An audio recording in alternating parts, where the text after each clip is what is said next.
finish it off. Jed Stewart's flick pass with the touchline looming. It went from coast to coast.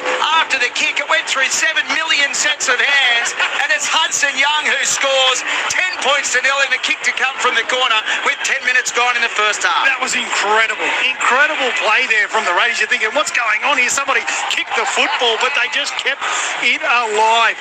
What about this? So the ball gets tapped back first from Xavier Savage. It bobbles along the ground. The ball goes out. Mariota gives it back to his other front row partner in Joe Tarpany. He gets a flick pass away. It goes through a number of sets of hands back to the left-hand side. Hudson Young gives it on to Tim McCall, who puts on the afterburners and gets through. A crazy little flick pass here from Jed Stewart. Picked up from Hudson Young and puts it down in the corner. Wow, really, really entertaining football from the Green Machine. Oh, that is razzle-dazzle. James Sullivan, touchline. It is indeed, but it all comes back to what you were saying before, Tungy, about just that lack of energy. Look why the Rabbits were more than happy. They'll kick soon. It's on the last. They didn't get up quick enough, did they? That's the bottom line. You keep the ball alive, that's what happens. And Hudson Young really strong in the corner to get the ball down close to that touch-in goal line in the corner post. Jed Stewart with the vision to get that flick pass out the back. Probably more hope than expectation, but he came up with it around the grounds quickly while we're waiting for the kick. First half, New South Wales Women's Rugby League, Illawarra and Souths no score after Mounties beat the Central Coast Roosters. New South Wales Cup first half, Penrith leading Manly 6-0. Queensland Women's Brisbane Tigers and Western Clydesdale locked at 10-all. North's Devils 12 leading Northern Pride 8. And in the first half, Central Queensland lead Tweed 6-0. AFL third quarter, Fremantle 80 leading Port Adelaide 61. And this one for Ethan Sanders from the touchline. They are just having a look at this one to see if Hudson Young picked it up cleanly, but the try hasn't quite been confirmed yet. Ethan Sanders is waiting. Now, Hudson Young picked it up simultaneously with the ground. It looked okay to me, but the video referee, Liam Kennedy, LK is having a look at it, and he's happy. LK's finally happy. He just wanted to watch the replay over and over again because it was so spectacular. Just quickly here, some of the stats here. It's just over 70% there. The Raiders have had football at the moment. They just got those couple of back-to-back sets of 6, and then the bobble of the footy from Brandon Smith. That was a really big error because the Raiders have really dominated, and that's a big telltale sign why the Rabbitohs are so out of energy at the moment. They're just a lack of movement off the footy. And already double the amount of metres and double the amount of runs as well. That just got South Sydney on the back foot. Sanders from the touchline on the left side. He stabs. It's a low one. It's towards the post. It's across the face. 1 from 2 this afternoon is Ethan Sanders, and it remains 10 points to nil. 0467920222. The Chiefs should be playing Group 16, says Mick and Foster. Thank you. Enjoying the call when I lived in Queanbeyan many years ago. That Friday afternoon shift dinner was chips and gravy from Kingsley's. Best chips ever. Tungy knows Kingsley's only too well. Tony in Tenterfield. Of course, there are other chip places available if you're listening on the ABC. We don't necessarily recommend it. Ty Gray is hands down a better defender than Matt Duffy, not to mention his sidestep, says Jimmy in Knockrow. Thank you for your text message. Here's Joey Tarpany, who's off the back fence and runs into traffic 15 away from his own goal line and 13 in from the western touchline. James Sullivan could probably just about feel the sweat bouncing off them as they charged in right in front of him there, and now getting up and playing it is Sasangi. 21 away from the line. Left-hand side, they go to Ata Mariota, and he had a big shift last week against Canterbury as well in the middle of the park. Plays the ball 30 away from his own line, and Paddy goes left-hand side of the try scorer, Young. Hudson Young is brought to ground about 7 short of halfway. 25 in from the eastern touchline. Paddy coming right now for Hosking. Good strong run from Zach Hosking. 5 inside Rabbitohs territory. Final play for the Raiders. So Sanders goes to the skies again. They've been peppering Duffy, but this time it's going to be Graham who's under pressure, loses it forward. Wyatt Raymond's watching on. This will be a penalty to South Sydney. There was contact coming through as Campbell Graham tried to make a play at that ball, and South Sydney will get the penalty 15 metres away from their own goal line. Oh, you can see Jed Stewart just goes straight in with the shoulder, making no real attempt to get the football. No, that's right. It was just he missed time there, didn't he, Jed Stewart, on the way through. A bit of escort there as well from the Rabbitohs player, but he just missed time that, unfortunately. But this is a good chance for the Rabbitohs now. Get into some good field position, get into their style of football, and see if Cody Walker can get his hands on the footy there. So they take the tap 10 short of the halfway line and find themselves going through the middle of the park through Junior Totola, who's barely touched the football so far for South Sydney, which is telling. We're 13 minutes into the game and a front rower might only be having his first hit up as they find the ball a metre inside Canberra's territory, trailing 10 points to 0 the Bunnies. Right-hand side they go. Ashton Ward goes to Duffy. Then it goes on now to Whiten, and Jack Whiten is brought to ground 37 away from Canberra's line, 15 in from the eastern touchline. Now they come back open side left. Totola comes through their hands. On it goes to Murray, and then Cody Walker's ball almost creates a gap through the Raiders line and sends Tallis Duncan through, but the Raiders defence closes well. Duncan gets up and plays the ball, so they come back right now, and Cam Murray has met in a really good tackle down low from Hosking. Excellent tackle around the legs. One off the ruck right is Ward, kicking on the run down towards the corner. Graham goes up, Campbell goes up, I beg your pardon, Campbell Graham, but it's Jed Stewart who gets there first, and he would have taken it in the field of play, and then he was pushed into the in-goal fairly by Campbell Graham, and it'll be a Canberra Raiders goal line dropout. They lead 10-0 with 14 gone first half. Just looking at the top tacklers across both the teams, in particular the Rabbitohs, it's Ewan Aiken and it's Cody Walker, just showing the amount of traffic that is coming their way at the moment. Jed Stewart, I thought he might have tried to even ask to challenge that. He could have tackled without the football there as well himself. But here we go, the Rabbitohs on the attack. Right, Raymond happy with it, and now here they come, the South Sydney Rabbitohs. Kalamatangi once again, another forward who's barely touched the ball for South Sydney. 28 away from the line. They go to Walker right-hand side, and now here is Totola again, who's held up at the moment in the tackle, and he will be held up in the tackle. Plays at 25 away. Smith out of dummy half right-hand side, Murray, and Murray's also held up in the tackle, 15 short of Canberra's line. Trailing 10-0 the Bunnies. Right-hand side they come. Then changing direction left was Ward back to Totola, and Totola gets up and plays at 7 away from the line. Smith close range. Ward dummies, goes himself and scores. Well, from nothing, Ashton Ward. Beautiful eyes up footy, just throws the dummy, sucks the Raiders in. He sold it to them like an insurance salesman, and he goes over and scores for the Bunnies. They're back in it, 10 points to 0 with a kick to come, 15 gone. Yeah, great little play from the little number 7. It looked all too easy, just looking at the replay here. He just takes it, kicks, that's his first kick that he got the repeat set. Great work in the lead up to that, but then he takes on the line.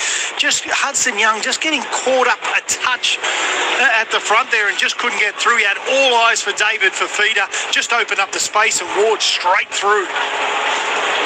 Let's get down to the touchline. Jimmy Sullivan. Yeah, first try of the year for young Ashton, and as you say, he just decided to take the line on. It opened up and he went straight through it.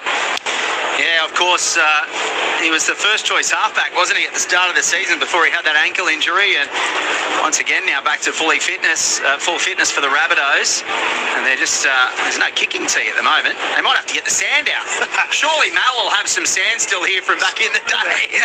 One of the other things there on that occasion there, Matty Timmercore just showed straight away, he had all eyes out, he took off hard to try and get to Jack White and opened the space up there, made it so hard for Hudson Young to be able to even make a play there on young Ashton Ward, but great play from the little number 7.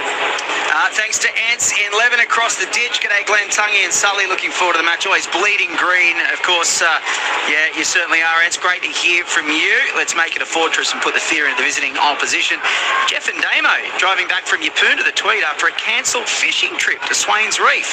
2 days of driving. Glad we have something decent to listen to. Geez, I'm sorry to hear about that, boys. It sounds like we had a few people texting in last night in the Sharks game, coming back and going to fishing trips, so I'm sorry to hear that didn't pay off, but at least you got away for a couple of days anyway.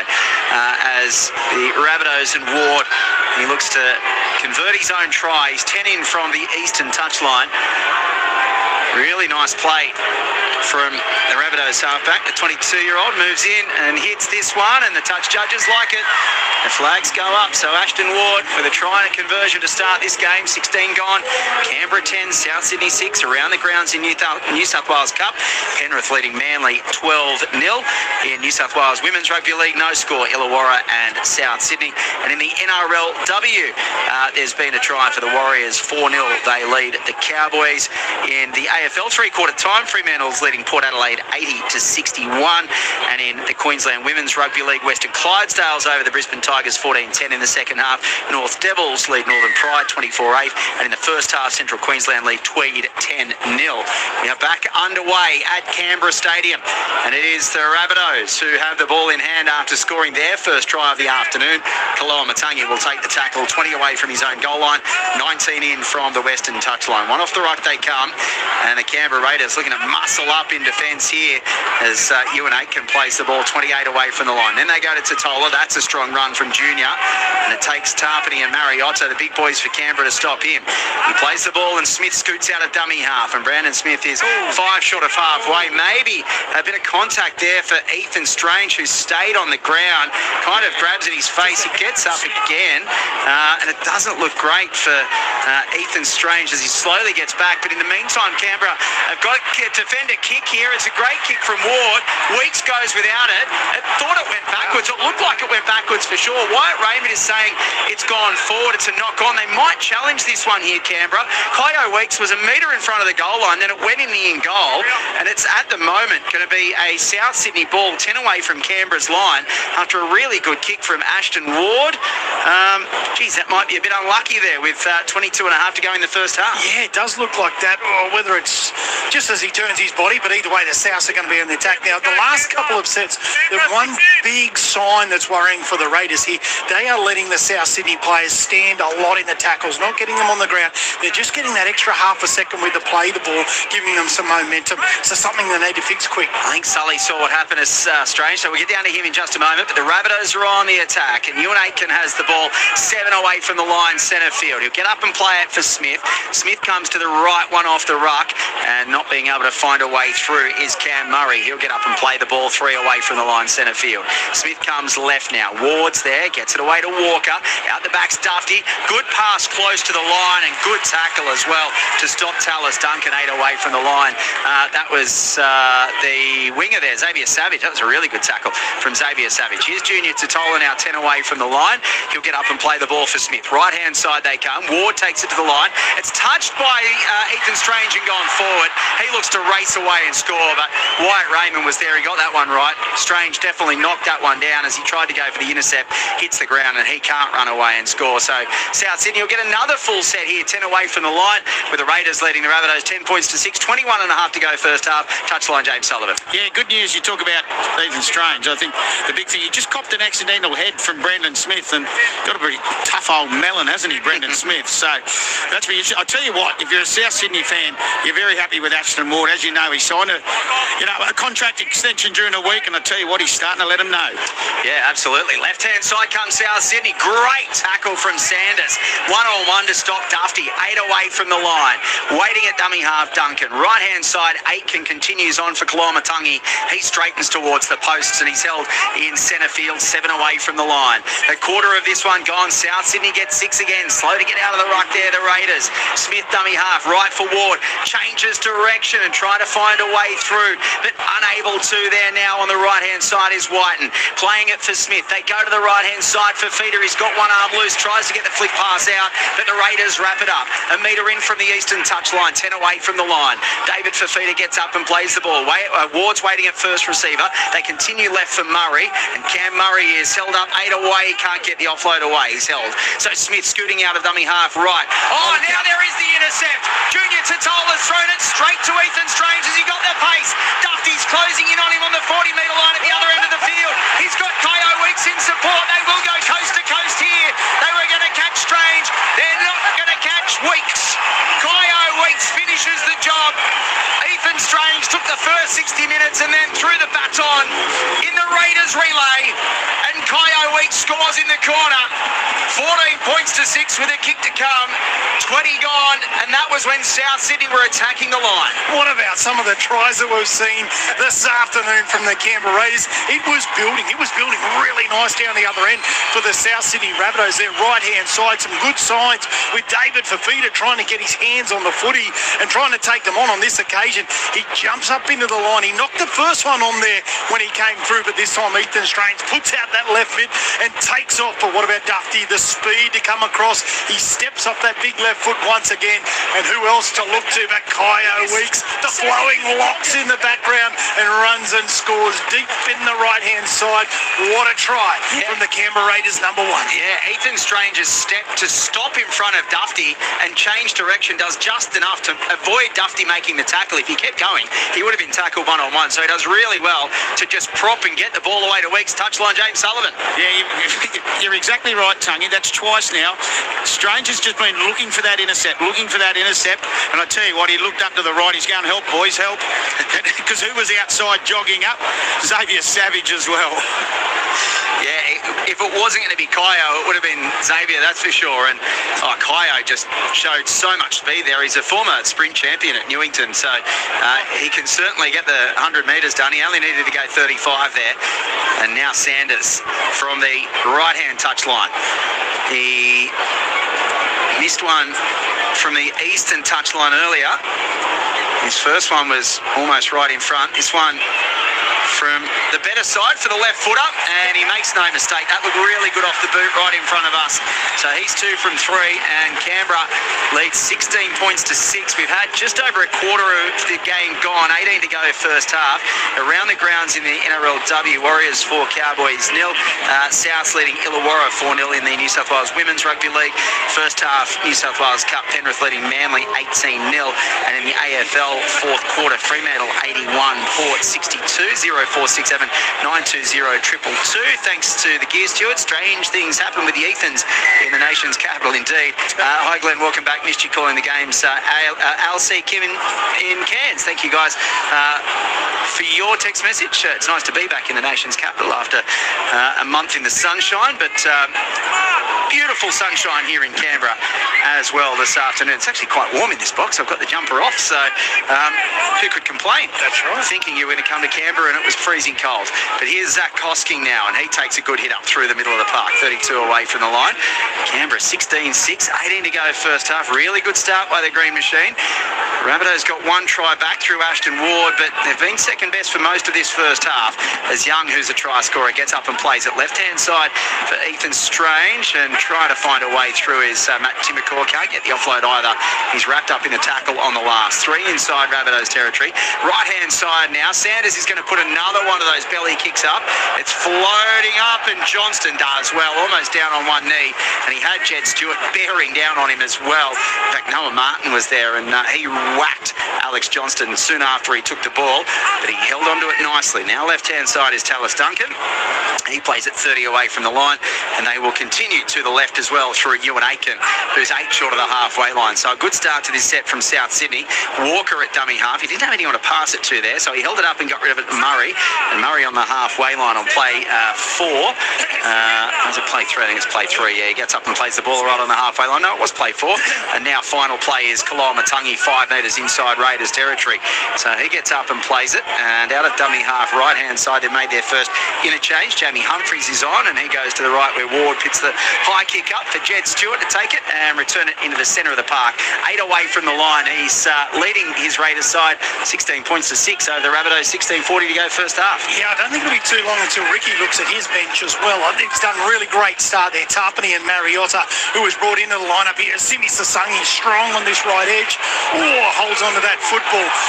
But yeah, the big man, maybe a couple of changes coming soon. Yeah, he was looking to pass it to Xavier Savage, who was taken by Ewan Aitken without the ball, and he wanted a penalty there. There is an offload flick pass now the right-hand side. Another flick pass here for the Raiders. More flicks than the World Marbles Championships, and now they get up through Xavier Savage, who plays it on halfway. Left-hand side, Tarpany, good strong run. 35 away from the line in 15 in from the western touchline. Here's Paddy. You can hear the Raiders fans getting behind them. They're up and about at the moment. South Sydney on the back foot. Atamariota is only 20 away from the line, backing into Rabbitohs traffic. Wyatt Raymond screaming at South Sydney to get back to 10. Left-hand side comes Hosking. Hat-trick last week. No try at the moment. 15 away from the line. They come right. Paddy scooting out of dummy half. Oh, he's got Martin there. He might get 2 tries in 2 weeks. Can they stop him close to the line? No, they can't. Of course they can't stop Noah Martin. Scoring close to the line. The Raiders in again, 20 points to 6 with a kick to come. Still 15 minutes to go in the first half. What a try. I tell you what, Canberra Raider fans, you want to wait. This guy is going to continue to evolve over the years. This guy is unbelievable. He's a beast on this right-hand side here, Noah Martin. Still not too much going on, but all of a sudden, Owen Paddy just eyes up footy, just jumps out, couple of left foot steps, and then look who's screaming onto it. That mullet once again, but it's Noah Martin and gets over. Had plenty of work still to do, carrying a couple of players over the try line there, but really great determination from the young back rower. 4 tries in the season already. He's only 21. Touchline, James Sullivan. Owen Paddy's breaking ankles there, wasn't he? Just down. I tell you what, anyone who's got a muddle will be happy, won't they? Weeks, now Martin. What happens next? Yeah, Ethan Strange as well. Ethan Strange looks like Don Mattingly from The Simpsons. He's got to get rid of the sideburns, although Noah Martin's not too much different. And, you know, women in league round as well. A great story from Noah Martin with his girlfriend Ellie. The way that she was inspirational in his recovery. He was stuck in a wheelchair. He had to move out. He had to move to the girlfriend's parents' place because their place had stairs and he couldn't get up. So he was at the girlfriend's parents' place and Ellie was doing everything for him. He said that she was the only person who got him through those first few weeks. So congratulations to Noah Martin. A try in Women in League round, and hats off to Ellie for her work in getting Noah Martin back on the park as well. A fantastic story as Ethan Sanders now will look to, and they are looking at it, but he definitely got the ball down. It's confirmed, so no dramas. But once again, I think Liam Kennedy is enjoying being a spectator here. He's just got the remote control in overdrive in the bunker this afternoon, and Ethan Sanders will now be able to get ready to take this conversion from 20 in from the western touchline. He is 2 from 3 this afternoon. 14 minutes to go in the first half. Canberra have looked really good on their way to 3 straight victories. Very, very early days. I'm not calling it yet. Don't worry about that. But, yeah, looking to make it 3 straight victories. And Sanders will move in here and hit this one sweetly.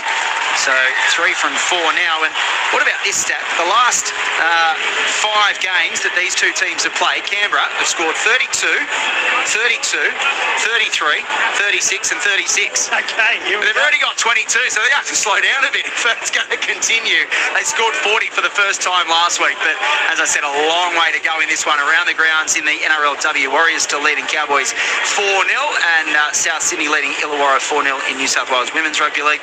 Penrith have scored again. They're thrashing Manly 30-0 in the New South Wales Cup. 4th quarter in the AFL, Fremantle leading Port Adelaide 94-62, 0467 920 222. Listening from a very bumpy 737 back to the Gold Coast. Raiders really showing good starting form. Hoping that continues, says Jason on the Gold Coast. Hopefully it's a safe flight for you, Jace. Thank you for your text message. Canberra with the football here now again. Horsburgh's on the park. He gets up and plays at 22 away from the line. Zach Hosking now takes it up to the 30, and he's met in a strong tackle by Kalamatangi and one other. Paddy right-hand side coming to Tarpany, and Tarpany tries to get the ball clear for an offload, but he's back to the defence, but he takes the tackle 10 short of halfway. Left-hand side, Sanders kicking from inside 40 early in the set. There's no winger back. It's going towards the touchline, and he's got it. A metre away from the goal line. That is a 41. Not a 40-20, a 41. That is found touch. 1 metre away from the Rabbitohs goal line. I thought it might have been on the way to hit the corner post. What a kick from Ethan Sanders. Unbelievable. He's got a huge boot on him. Sets up nicely there and just backs himself. You can see the confidence here from the young number 7 there on the attack. Now Horsburgh into the action. 5 away from the line, centre field, Corey Horsburgh. That could be the first 41 in the history of the NRL. Left-hand side, they come Sanders again. Ball back on the inside. They're only 3 metres away from the line now. Getting up and playing the ball slowly is Young. Right-hand side, Horsburgh. Here's Sanders. Having to reach out was Weeks, but he goes towards the line and he'll score. He loses the strides. Kyo Weeks with the pants down, but it's South Sydney who were caught with their pants down as Weeks goes through and scores the try. It's another one for the Raiders. They're running riot. 26 points to 6 with a kick to come. There's still 12 minutes left in this first half. Yeah, unbelievable. Put it all down to Sanders, though. That big 40-20 gets them into some really, really great field position. And then all of a sudden, you know, the ball comes to this right-hand side. Nothing too much doing. Numbers were lined up there from the South Sydney side. But then just all of a sudden, Kyo Weeks, he just finds that little bit of space and he just takes off. We thought the ball was going to come over the top to Xavier Savage, who was looked free on the outside, but he just backed himself and went through to score. A pretty easy try. South would be filthy with that, but a great kick from Ethan Sanders to set it all up. Champagne footy at the moment. James Sullivan, touchline. It's amazing how one pass can change the momentum of a game of footy. South Sydney 10-6 attacking the line. All of a sudden, the Raiders have gone clickety-click and scored 3. 0467 920 222. Billy in Brisbane. Keep winning Broncos. Sad to think this year Nathan Cleary's had more wins at Lane Park than the Broncos have. Atticus in Canberra's in Vancouver. It's near 11 p.m. Loving the late night entertainment of the Eastern Strange try. I was there a couple of weeks ago. Atticus, beautiful part of the world. Thank you for your text message. Taylor's watching from the far south coast, finishing a day's work and listening on the way home. Go the Green Machine. Thank you for your text message as well. Plenty of them coming through as well. Jack in Tamworth, appreciate your kind words as well. And Alan is a legend as well. So thank you very much for that one, Jack. Jai Gray should leave, says Jeff in Sunshine. Thank you for that one, Jeff. I'm not sure whether he sees it the same way, but Ethan Sanders adds the extras for the Canberra Raiders. So he's got 4 from 5 already this afternoon. Canberra are absolutely running riot over the Rabbitohs at the moment. There's still 11 minutes to go in the first half. They're scoring at very close to a point a minute, 28 points to 6. 0467 920 222. Thanks to Murray from Tungan. And Love Horsburgh says, oh yeah, thanks very much for that text message as well. Around the grounds, NRLW, Still Warriors 4, Cowboys 0. New South Wales Cup, Penrith 30, Manly 0. New South Wales Women's Souths 10, Illawarra 6. And Fremantle 95-68 in the fourth quarter of the AFL over Port Adelaide. What about the cheer for Josh Papali'i coming off the back fence with his first hit up of the afternoon? Takes the tackle 20 away from the line, and Paddy's at dummy half to send it left to Sasangi. Sasangi's 27 away from the line in centre field. Continuing a left is Paddy, and linking up now with another player off the bench for the Raiders. I think is Smithy's? No, it was Young. Sorry, and he gets up and plays the ball. I beg your pardon. I thought it was a 9 on the back of his jersey, but it was not. Timacor is 5 short of halfway. Horsburgh now thinks about passing to Hosking, who was through a gap. But Horsburgh takes it now. 7 inside Rabbitohs territory. Paddy left-hand side goes to Sanders. Puts the higher kick up down the corner. Campbell Graham. Oh, geez. He looked so shaky there, Graham. He waited for an eternity. The Raiders chase put him under all sorts of pressure, and he's lost the ball cold. Campbell Graham looked about 1,001 to take that catch. 10 to go first half. Canberra with the football 10 metres away from South Sydney's line and with a 28-6 lead. Yeah, often playing here at a Canberra stadium. The coaches would always talk about that southern corner, on that, especially in the afternoon game. The sun's in your eyes there to really launch it to that corner. On that occasion, he had plenty of green jerseys coming at him as well. And here's another chance for the Raiders. Who's it going to be? Kyo Weeks wants to get his hands on that footy. He's waiting to the right of the base of the scrum. He's got it. Now he sends it right for Sasangi. South Sydney have got numbers in defence, so Sasangi's wrapped up 3-on-1. 9 away from the goal line, 10 in from the western touchline. He'll get up slowly. Weeks is at dummy half. Goes Sanders left-hand side. Hosking trying to find a way through. Tackled 9 away from the line. Right in front of the sticks at the southern end. Bathed in sunshine is Canberra Stadium as the Raiders try to find a way through Young. Already scored a try this afternoon. Held up in the tackle, 10 away from the line, centre field. Paddy right out of dummy half. Hosking was running close to the line. He loses the ball, but it goes backwards. Picked up by Young. That's how he got his first try, picking up the scraps, Hudson Young. This time he's 30 centimetres short of the line, adjacent to the right-hand upright. He'll get up and play it for Paddy. Alan Tung wants it to come right. They do come right. 1-on-1, Xavier Savage with Alex Johnston gets past him. They come across to try to help out through Tallis Duncan, but I reckon Xavier Savage has got the ball over the line under pressure. Oh, that is Savage from Xavier. Really good physicality. He beat Alex Johnston one-on-one. I thought Tallis Duncan might have just about done enough, but Xavier Savage plants the ball over the line. They've scored again, the Raiders. 8:20 to go in the first half. 32 points to 6 with a kick to come. Yeah, crazy. You could see the space on this right-hand side, and he was holding it. I think we're just going to have a look at this put down once again. Credit to the Rabbitohs defence. They kept coming across, doing everything they could. Does he hold on to it? Does he get it down? He does. I reckon Savage. I reckon they might have been looking at the first bobble out of his hands and to see if it touched a South Sydney player, but I don't reckon it did. I reckon he's bobbled it, but he's regathered before it touches a South Sydney player, and then he plants it cleanly. Let's go down to the touchline, James Sullivan. Yeah, you're spot on there, Glenn. The way, as you said, it's that first bobble, hasn't had a touch. I could see it clearly in putting it down. So we thought this right edge might have some fun. It's only just begun. Geez, LK's had a busy afternoon looking at these replays, hasn't he? And there is a very slight bobble there. He does lose control, but there's no South Sydney arm close to him, and he regathers. And there's absolutely nothing wrong with the grounding. The grounding's That's right. 100% perfect. So it was just that little bobble to start with. He beat Alex Johnston cold, and then Tallis Duncan and Cody Walker do all they can to try to stop him, but are they looking to see if it's short? There's no way it's short. It's on the wide stripe. He gets dragged back into the field of play, but he certainly lands it on the stripe. I think there's that little bobble. Does it go into Cody Walker's leg here, is it, when he bobbles the football? I don't think it's okay. I think it's a try. Well, the on-field decision from Wyatt Raymond was a try. Oh, they're going to say... Let's have a listen to Wyatt. We've cleared all aspects of play until this point. Looking at Cody Walker's left hand, if this touches the ball while it's not in possession, it would be a knock-on. Yeah, geez, we've looked at it 75 times and we still can't tell. Yeah. At this point in time, Xavier Savage is not in possession and the ball is touching Cody Walker's left hand. This is a knock-on. Is it? Decision made. Cody Walker's hand is grabbing Xavier Savage's jersey. There is no way that is touching Cody Walker's hand. Cody Walker is grabbing onto Xavier Savage's jersey and the ball is free out in front. That is staggering. That's a tough one. That's a tough one. The Green Machine fans here, they're not happy either.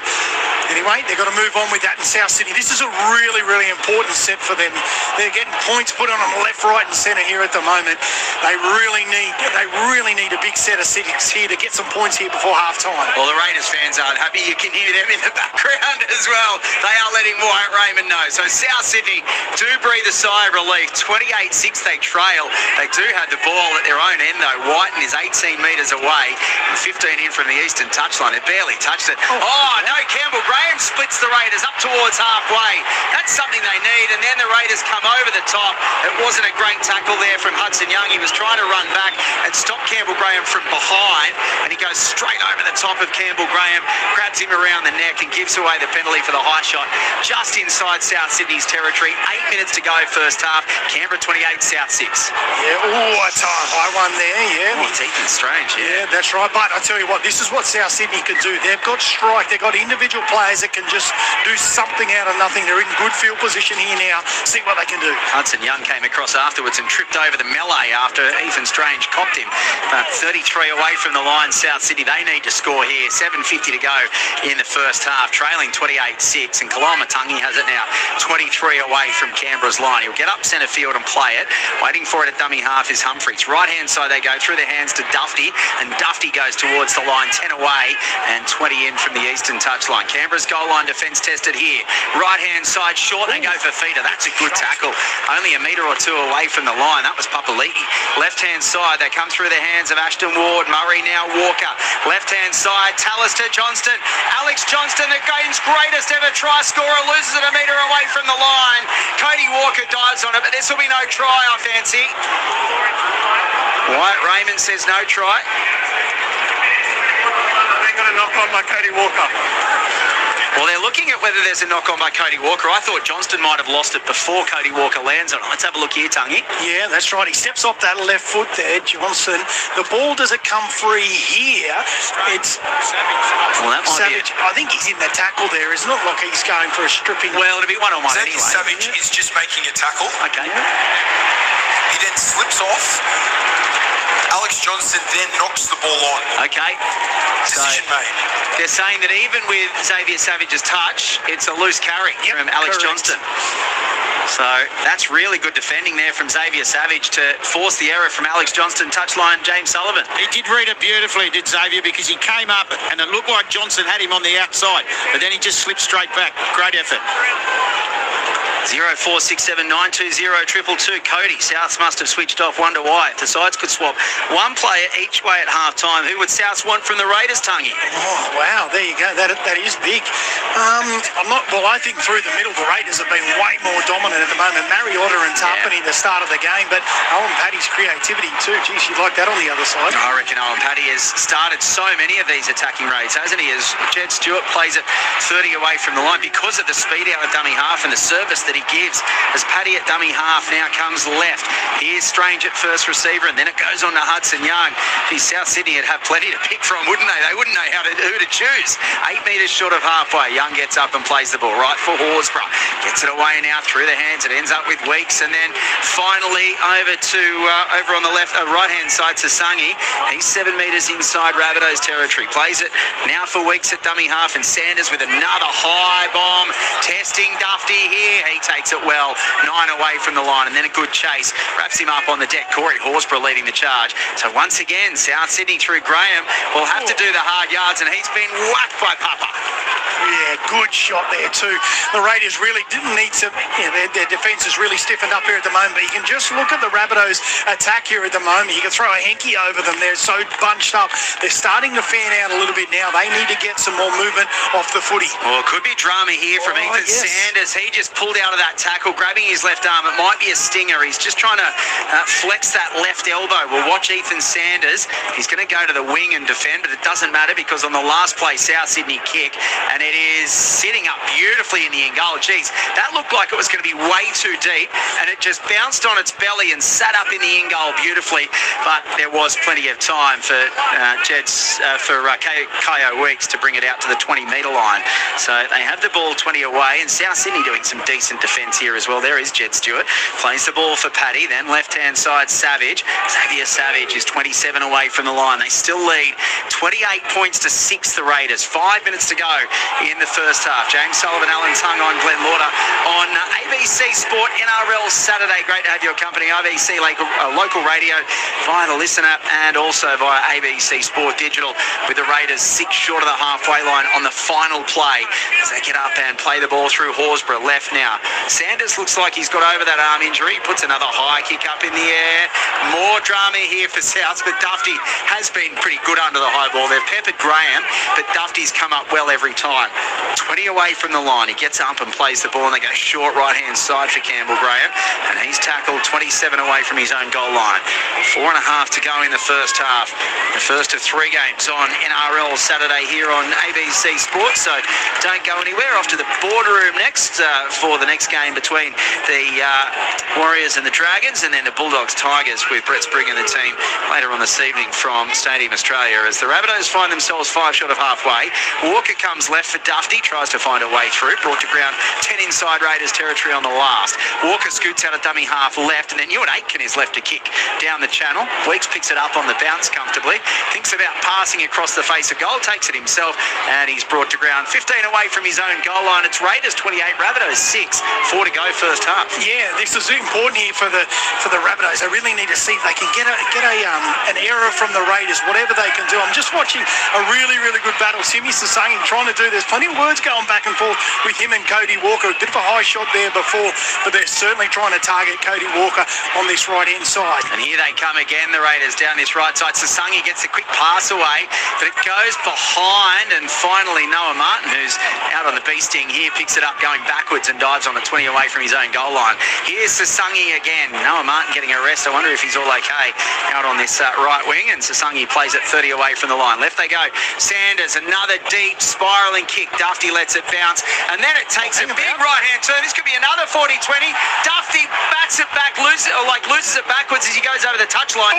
That's really well done for Dufty because he throws it backwards, goes over the touchline, then comes back into the field of play to collect it and avoid the 40-20. Well done, Matthew Dufty, but they have to come away from their own end again, South Sydney, trailing 28-6, 2:50 to go first half. He threw a long ball there to Campbell Graham, and who lined him up but Josh Lee absolutely launched his right shoulders into his rib cage there. Not too happy about that. Yeah, we haven't seen much of Papa this season, have we? But there's been some big shots this afternoon from the veteran as Dave Jafita gets an offload away now. Cameron Murray gets the pass away. I've done that a couple of times this afternoon now. He bats it away. And then finally, it's Ward caught with the ball 7 short of halfway. Here comes South Sydney again up the middle through Lockie Hubner on halfway. Final play, just over 2 to go in the first half. 23 in from the western touchline. Humphreys fires it out of dummy half to Ashton Ward. Deep kick. Kyo Weeks coming across to the eastern touchline. Takes it comfortably on his own 10-metre line. Weeks has looked good under the high ball this afternoon as well. And South Sydney's chase is deep, some 20 away from his own goal line. Just under 2 to go, Sully. It's all Canberra at the moment. It is indeed, and I tell you what, who's done some work defensively. He's been very good with ball in hand as well, but Owen Paddy, he beat 20-odd tackles, I reckon, in this first half, and they've been good ones. Yeah, he's been solid already, hasn't he, Owen Paddy, as he is every week. Owen Paddy, through the first 35 minutes of this game, has made, let's have a look, 22, yeah. So another big effort from him as the Raiders find themselves 5 short of halfway. Getting up and playing it on the final tackle is Sasungi, and kicking out a dummy half is Paddy again. This one goes down the throat of Matt Dufty on the 10-metre line. A minute 20 to go in the first half, and he gets away from the chase of the first one anyway. Can't get past Paddy. Owen's everywhere at the moment, and it's 11 short of halfway where South Sydney get up and play it, and Alex Johnston makes it to the halfway line. A minute to go in the first half. 28-6 the Raiders over the Rabbitohs on NRL Saturday. South Sydney find themselves 10 inside Canberra territory, 10 in from the western touchline through Aitken. Gets up and plays the ball Humphreys. Right-hand side, Kaloa Matangi, and then Cam Murray goes to ground. It's a surrender tackle. I think he might have gone behind Lockie Hubner as well, so he decides not to give away any kind of obstruction. And now right they go. Humphreys gets a quick pass away. Walker was met quickly, forced the pass free up. Might have gone backwards from Walker, and then, yeah, it's gone forward off Jed Stewart. So it'll be a South Sydney ball, 34 seconds to go, and Souths will quickly pack this scrum in the centre of the field, 35 away from Canberra's line. Yeah, you're absolutely right. Well, they had them shot there. Jed Stewart came in, just couldn't get the ball freely to the outside to Graham. But yeah, they run to pack this scrum. They got 23 seconds left on the clock here. We'd love some points. Give them a bit of energy going into half-time. Yeah, Wyatt Raymond has called timeout, so they'll get maybe 2 plays here, South Sydney, depending on how much they throw the ball around. Just waiting for the scrum to pack. Ethan Strange hasn't got his head in. He's going to be there as halfback anyway, so that was all right. Dufty will kick on the last play of the half. Weeks is wishing it over the dead ball line, and the fairy has visited. He gets his wish. It goes over the dead ball line. It'll be a 20-metre restart, but Canberra are in absolutely no rush to take this one. The clock is winding down, and it will be half-time. Canberra with a 28 points to 6 lead. They could have had another one as well, but Xavier Savage had a try disallowed, potentially controversially. And the Raiders just all over South Sydney. That last 10 minutes was better from South Sydney. They got themselves back into the arm wrestle, but geez, has the damage already been done, Alan Tongue? It's a long way back for South Sydney in this second half. Yeah, it absolutely is. But I tell you what, if there's one team in this competition that you go, you know what, could they put 30 points on in the second half? Absolutely they can. The Rabbitohs, a really, really good start, I think, from the Raiders first and foremost. Mariotta, Tarpany were brilliant, but then just the natural skill and the cohesion too from the Raiders. But Owen Paddy, Ethan Sanders, Strange involved there, Kyo Weeks backing up on everything he could. Like, to me, though, one thing just in that first half, they just had more energy and more intent. They ran harder, they tackled harder. That was the Raiders. They've got to continue to do that, not get too pretty at all in this second half. They need to just play tough footy. For the Rabbitohs, they need to just get some energy. They really, really do. They looked a little bit zapped and a little bit steadier around in their shape at the moment. They've got so many great attacking players, but if you don't give them opportunities, you don't get into the good shape, you don't put in that energy, front load that energy, it makes it really hard. So they're going to have, no doubt, Wayne Bennett will get them back in check in this second half. Really good game of footy, though. What about some of the tries that we've seen from the Raiders? It's been unbelievable. It's the best tries that they've scored all year, and we've had 3 or 4 of them in a row here from the Green Machine. So really good to watch. Big hill to climb for the Rabbitohs, but I tell you what, if there's one team that can do it, it's them. Oh, that Hudson Young try earlier after the throwing it around and batting it back off a kick, that was outstanding. James Sullivan, I think the noise that the Raiders fans made as the Canberra team went off the field there just tells the story about how well they've played. Yeah, it does indeed. They were all on their feet as they went off the field. As you said, that period, wasn't it? 19th, 24th and 27th minute, those 3 tries really hurt the Rabbitohs. But as Tungy said, beware a wounded rabbit. Yeah, I mean, you look at the numbers in the first half. The Raiders player to make the most tackles was Owen Paddy with 24, and then down to Zach Hosking with 20. They barely had to make any. Ewan Aitken has made 26. Cam Murray's made 24. Kalama Tungi has made 23. And then when you look at run meters, it's all Canberra. Simi Sasangi and Joey Tarpany's made 115, and Hudson Young has made 73 as well. So the stats are very much in favour of the Canberra Raiders through this first half. And around the grounds in the NRLW, the Warriors starting to look good against the Cowboys. 14 points to 0 they lead. Stacey Waka and Ivana Lauatiti have both scored tries. That's half-time. The Warriors leading the Cowboys 14-0. New South Wales Cup, it is half-time. Penrith all over Manly 34-0.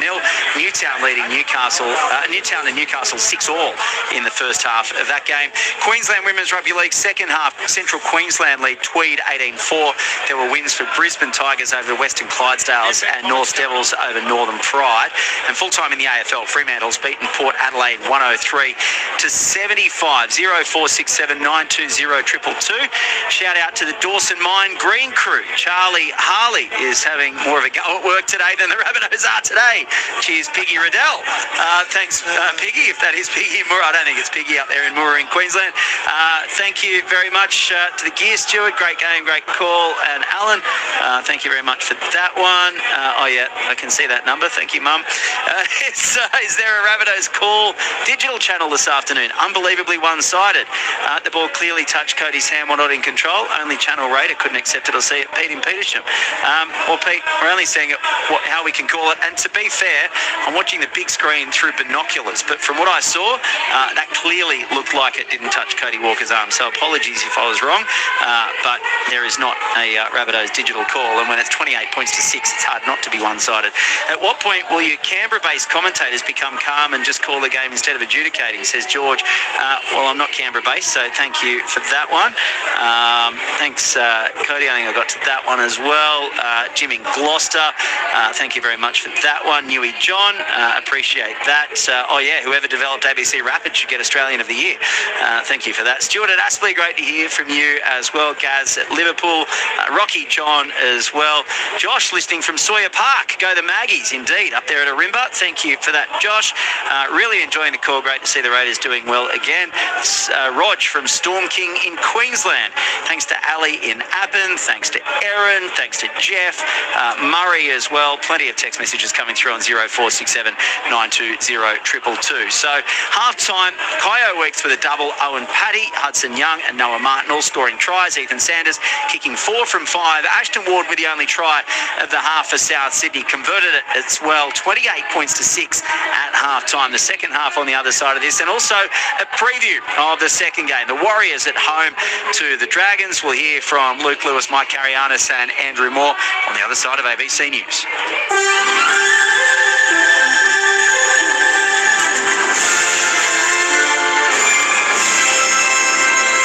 ABC News with Satyam Weinstein. Media in Iran are reporting missiles have struck power and desalination plants in the port city of Jask in the south of the country.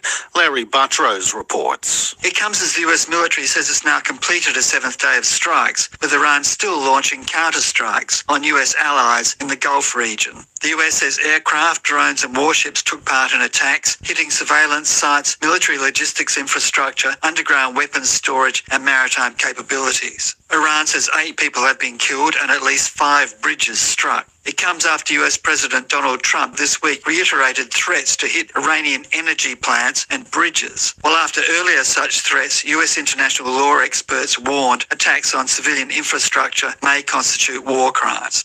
The Prime Minister has announced the government's preliminary response to the Special Envoy to Combat Islamophobia's report. After Malik's report was released last September, it made 54 recommendations, including that the government confront Islamophobia with the same urgency as other forms of discrimination. Anthony Albanese says the government's still considering all of Mr. Malik's proposals. What we've done is to respond to all of the recommendations. Some of them we have adopted in full and are acting on already. Others will give further consideration to. Immigration Minister Tony Burke says the country has moved on from the White Australia policy.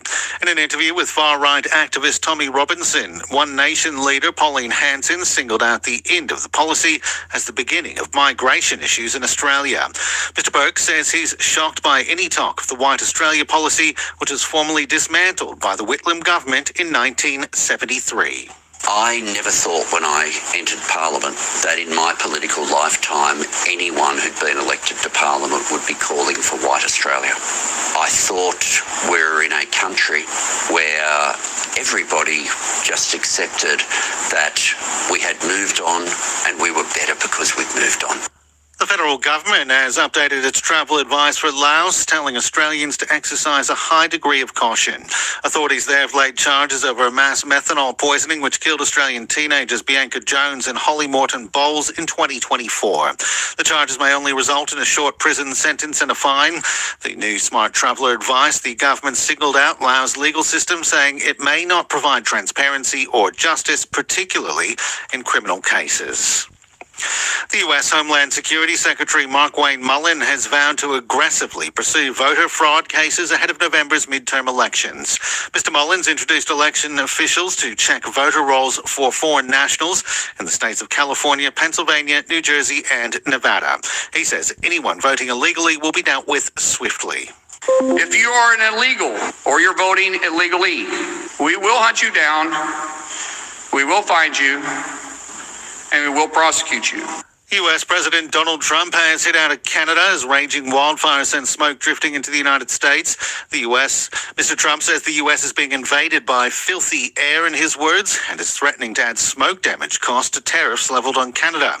More than 800 wildfires are currently burning in Canada, with many of those in the country's north, home to some of the world's largest intact forests. Linda DeBarsigay is the Grand Council Chief of the Anishinaabe Nation in Northern Ontario and says it's a terrible situation. Right now, there are about 191 fires burning, with 81 of them out of control. Many of these raging infernos are impacting many of our Indigenous communities, including one that I serve, where a more recent fire that happened this past Monday completely leveled the community. It's nothing but ash today. A woman in her 20s has been badly hurt after a hiking accident in Queensland's Scenic Rim. Authorities say she fell 20 metres at Mount French. She was taken to hospital with potentially life-threatening head injuries. A man's died after a medical emergency in a crash on the Sydney Harbour Bridge today. Emergency services were called to the Harbour Bridge just after midday, where first responders used CPR on the driver. The man, aged in his 70s, has died after being taken to Royal North Shore Hospital. And tributes are being paid for one of the greatest cricketers of all time, Sir Garfield Sobers, who's died at the age of 89. Sobers represented the West Indies in 93 tests between 1954 and 1974, earning a reputation for aggressive batting and versatility with both pace and spin bowling. Cricket West Indies says a great innings has come to an end, while former England batsman Geoffrey Boycott described him as a once-in-a-generation talent. ABC News. The crowd ready to witness some history. The Wallaby gold is back. He's got 50 to run. Max Jorgensen is going to score for Australia. ABC Sport is your home of the Wallabies this month. And Australia wins the test match. Tune in for every home test on ABC Listen. Just look for the ABC Sport Extra vote. ABC Sports coverage of the 2026 NRL Premiership. Sanders thinks about kicking.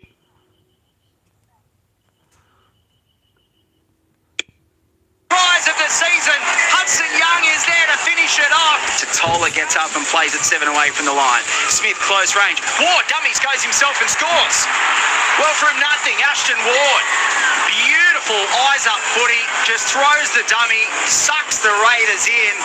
He sold it to them like an insurance salesman, and he goes over and scores for the Bunnies. They're back in it. Cam Murray is held up 8 away. He can't get the offload away. He's held. So Smith scooting out of dummy half right. Oh, now there is the intercept. Junior Tatola's thrown it straight to Ethan Strange as he got that pace. Duffy's closing in on him on the 40-metre line at the other end of the field. He's got Kyo Weeks in support. They will go coast to coast here. They were going to catch Strange. They're not going to catch Weeks. Kyo Weeks finishes the job. 3 metres away from the line now. Getting up and playing the ball slowly is Young. Right-hand side, Horsburgh. Here's Sanders. Having to reach out was Weeks, but he goes towards the line and he'll score. He loses the strides. Kyo Weeks with the pants down, but it's South Sydney who were caught with their pants down as Weeks goes through and scores the try. ABC Sports coverage of the NRL Premiership on your radio, ABC Sport Digital Radio And ABC Listen. Yeah, what a half by the Canberra Raiders. 5 tries to 1. They lead 28-6 at half-time.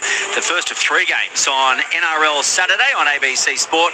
Later tonight, the Bulldogs take on the West Tigers at Stadium Australia. But next, it is the Warriors and the Dragons. Michael Carianis, Luke Lewis and Andrew Moore will be calling that one for us. Andrew, this one's a really interesting one as well. A big test for the Dragons heading across the ditch.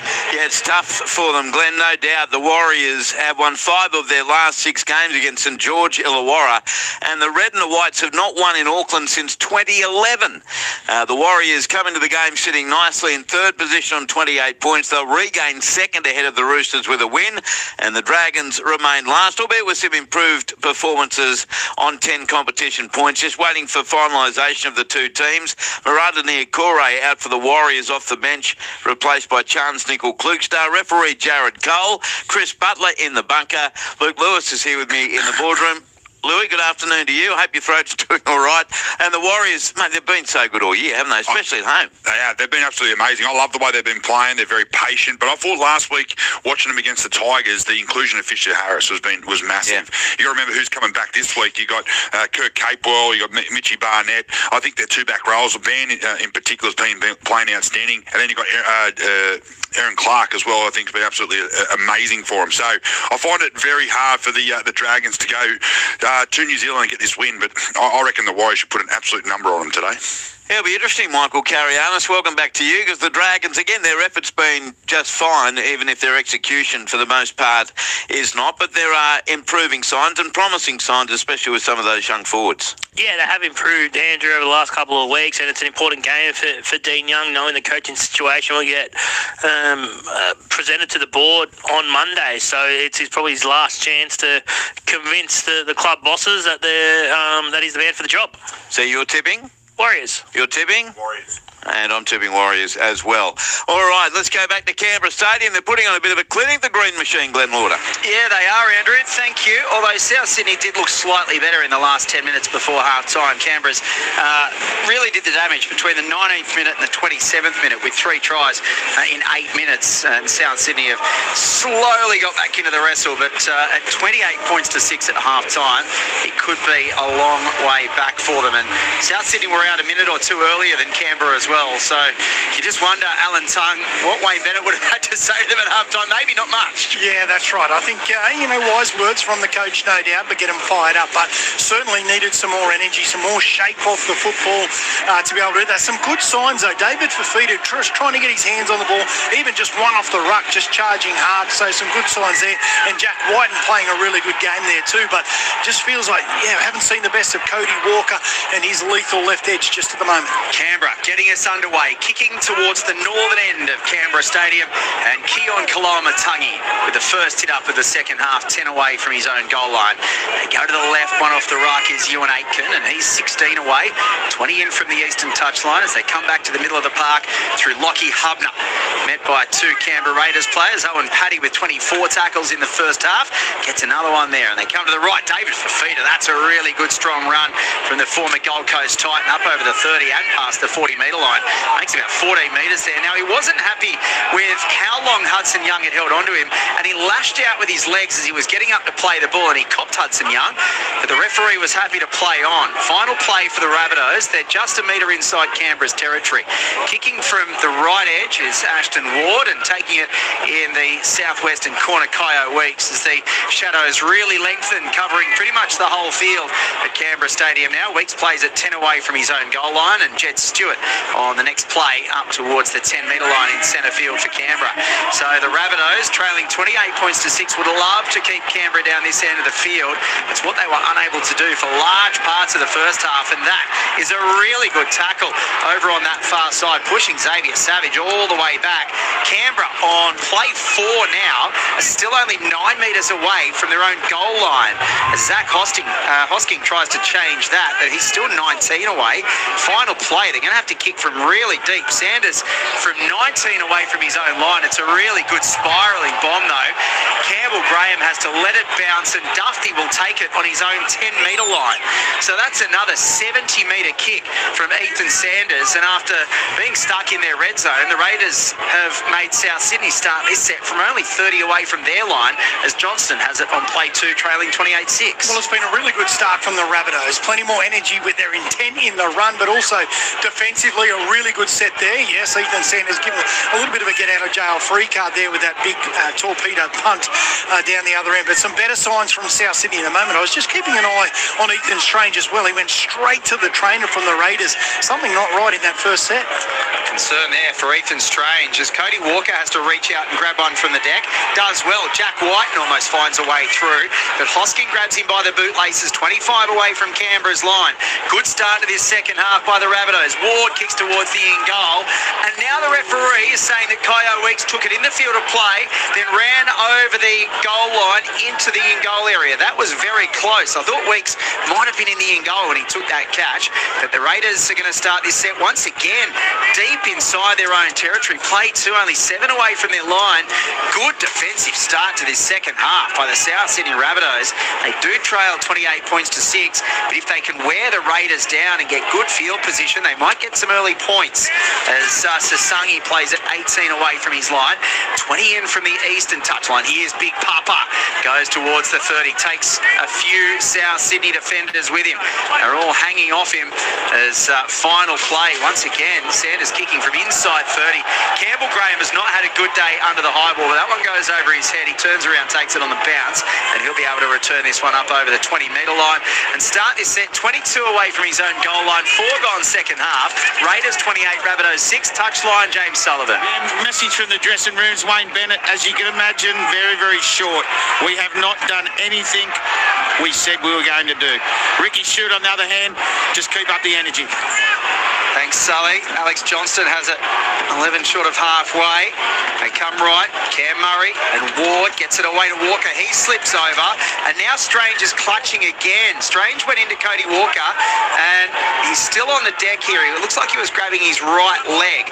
He's in a bit of pain here, Ethan Strange. He does get up at second marker, as Walker plays at 10 short of the halfway line. He's hobbling along there, isn't he, at the moment there, Ethan Strange? Just getting into the line there now. Ward will kick from halfway on the final play for South Sydney. Goes down to Jed Stewart, takes it on the 20-metre line. A good chase from Souths. Whatever Wayne said about defence, they've listened in this second half, because they have started defensively really well, and the Raiders doing it tough out of their own end again. Matt Timmercore plays it 25 away from the line, right to Kyo Weeks. Then he gets it away to Savage, and Savage takes it up to the 30-metre line. They're slowly starting to get back into the arm wrestle here, the Raiders, and getting that field position that they would be desperately looking for. Zach Hoskins 13 short of halfway in centre field. Paddy at dummy half, one of those famous kicks out of dummy half, looking for a 40-20. He got 2 of them last week.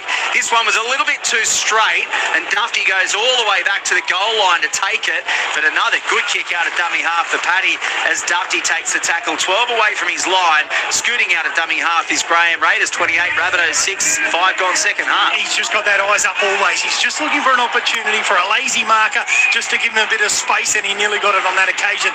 It didn't get the 40-20, but what it was from the Raiders, a really good kick chase. But here goes the Rabbitohs to their left. Yeah, Whiten plays it on the 30, and they spin it. Cody Walker's over on that far eastern side now.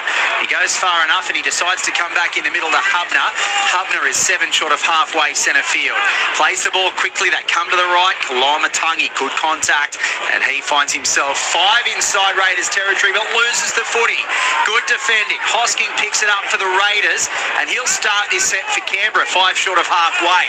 Probably the best field position Canberra have had in this second half. They go right through Noah Martin, and Noah Martin is 5 inside South Sydney territory. First time Canberra have been at this end, but Noah Martin loses the ball. And it's Cam Murray who picks it up for South, back inside Canberra's half. Out at dummy half, Humphreys loses the ball. The referee's going to say play on. It was knocked out by a Canberra player, and the Raiders give away 6 again. Here's Aitken, 20 away from Canberra's line, 15 in from the eastern touchline. They trail 28-6, the Rabbitohs. Humphreys right out of dummy half. Kalamatangi goes towards the 10-metre line. He's brought to ground by Horsburgh and Hosking. Get up and play at 11 away. Humphreys, right-hand side. Ward changes direction to Fafita, who comes back into the middle and goes straight over the top of Ward after he passed the ball. Dufty ends up with it 9 away from the line. Whiten's at dummy half. He'll come left. Goes to Ward. On it goes now to Kalamatangi. Dummies goes himself. Oh, I love a dummy from the front rower. And he's 5 away from the line, adjacent to the left-hand upright. Humphreys, dummy half. Left-hand side, Ward. Continues Walker. They've got numbers. And he's the most prolific try scorer in the history of the National Rugby League. Alex Johnston has try number 230. You can't keep him down for long. The Rabbitohs with the first try of the second half. Canberra 28, South 10, kick to come. Well, they've come out in their second half a much better side, the South Sydney Rabbitohs. The Raiders very, very slow out of the blocks. But it was Cam Murray, the man who did a one-on-one steal on Noah Martin. That got him into some really good field position. They go to the left-hand side. They've got numbers, but that's what it is. It's the last pass. Who was it? It was Cody Walker. Picks it out beautifully to Alex Johnson right in that left-hand side. Good start of this second half for the South Sydney side. Poor old Alex Johnston has lost 5 of his last 5 against Canberra, but he's still managed to score 5 tries in those games. So it's 6 in 6 for Alex Johnston, 12 in 15 games against the Raiders touchline. James Sullivan. Cody Walker, try assist 199. It's a fair effort. I wonder how many times he's hit Johnson. Yeah, well, that's the thing. Alex Johnston scores all these tries because he's outside Cody Walker, or does Cody Walker get all the try assists because Alex Johnston's outside him? It's chicken and egg, isn't it? But he is outstanding. That's 15 try assists for the season for Cody Walker, and as you say, 299 for the career. And over on this touchline now, Ashton Ward has the opportunity to add the extras from 2 metres in from that touchline. Second half in the NRLW, the Warriors leading the Cowboys 18-0. Jasmine Huraway with the first try of the second half. New South Wales women, South Sydney leading Illawarra 22-12. Ward from the touchline moves in and gets a great kick from Ashton Ward on the touchline. He's 2 from 2 this afternoon. Canberra 28, South Sydney 12. In New South Wales Cup, Penrith all over Manly, 34-0 in the second half. Half-time Newtown and Newcastle 6-all. Queensland Women's Rugby League, Central Queensland 22, Tweed 8. Queensland Cup, Sunshine Coast 6 leading Dolphins 0 in the first half and no score. North Devils, Northern Pride. AFL first quarter, North Melbourne and Melbourne just getting underway, no score. In fact, North Melbourne have kicked the first goal of the afternoon. And semi-finals in Super Rugby Women's, New South Wales leading Western Force 7-0. 0467 920 222. Thanks to all the texts we got at half-time. Phil in Mudgee, Dan in Brizzy, and Gaz all saying a similar thing. Thanks to John, nothing better than listening to Saturday Arvo footy on the ABC on a long drive back to St George in southwest Queensland. Thank you for that one. Lockie G, thank you for that one in the Pilbara. Nigel from Wangi is loving the call. Matt, I appreciate your feedback as well.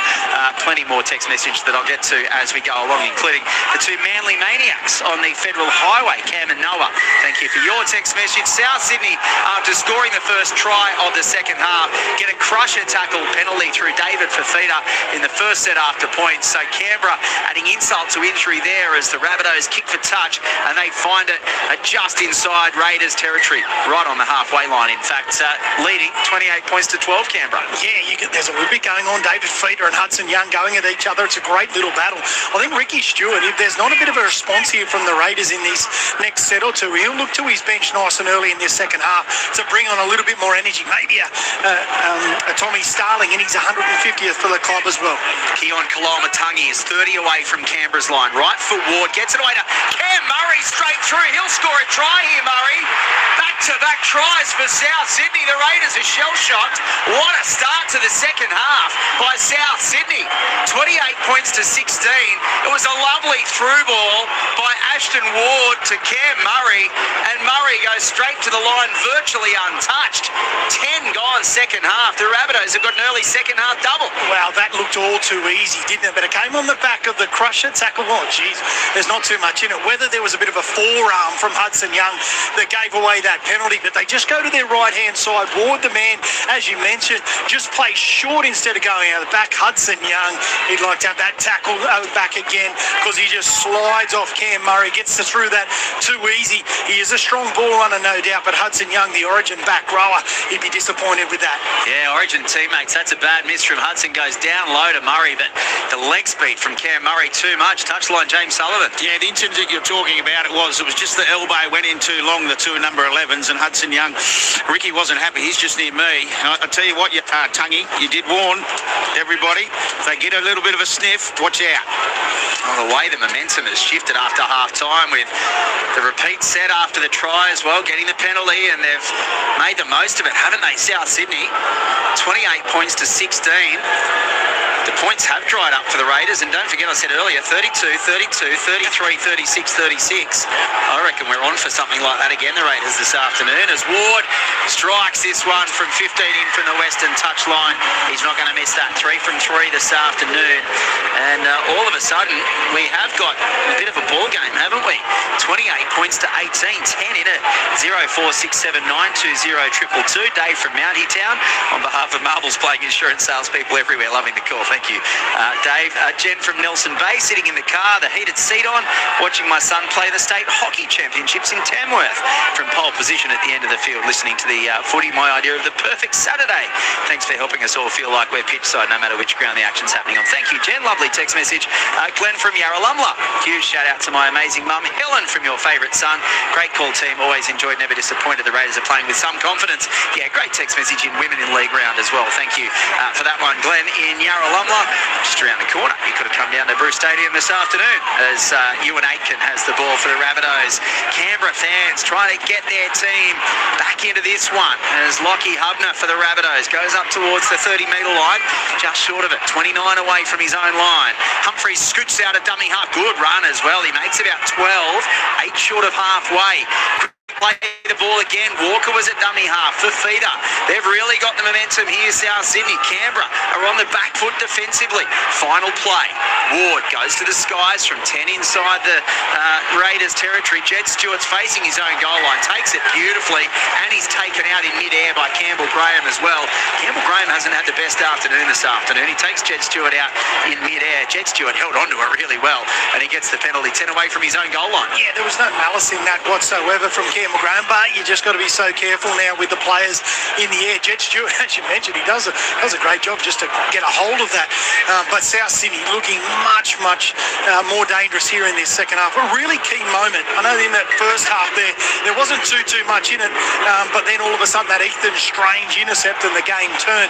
Cam Murray's one-on-one steal on Noah Martin, that really changed the feeling in this second half here. So a big play. Yeah, Campbell Graham asked the referee could challenge it. There was very little in it, but his hands did touch Jed Stewart when he was in the air, and Jed Stewart landed on his back. So I think the referee did the right thing there. Saw Anthony Albanese in the crowd as well, staying in Canberra for the weekend to watch his beloved Bunnies. And now Canberra doing some attacking, trying to find a way through. Dane Laurie, right-hand side they come. Noah Martin gets it away to Sasangi, and now they've lost the ball. Savage. Well, it's changed on a dime, hasn't it? Xavier Savage is now losing the ball. It was a fairly comfortable one. It was on his chest on that right edge.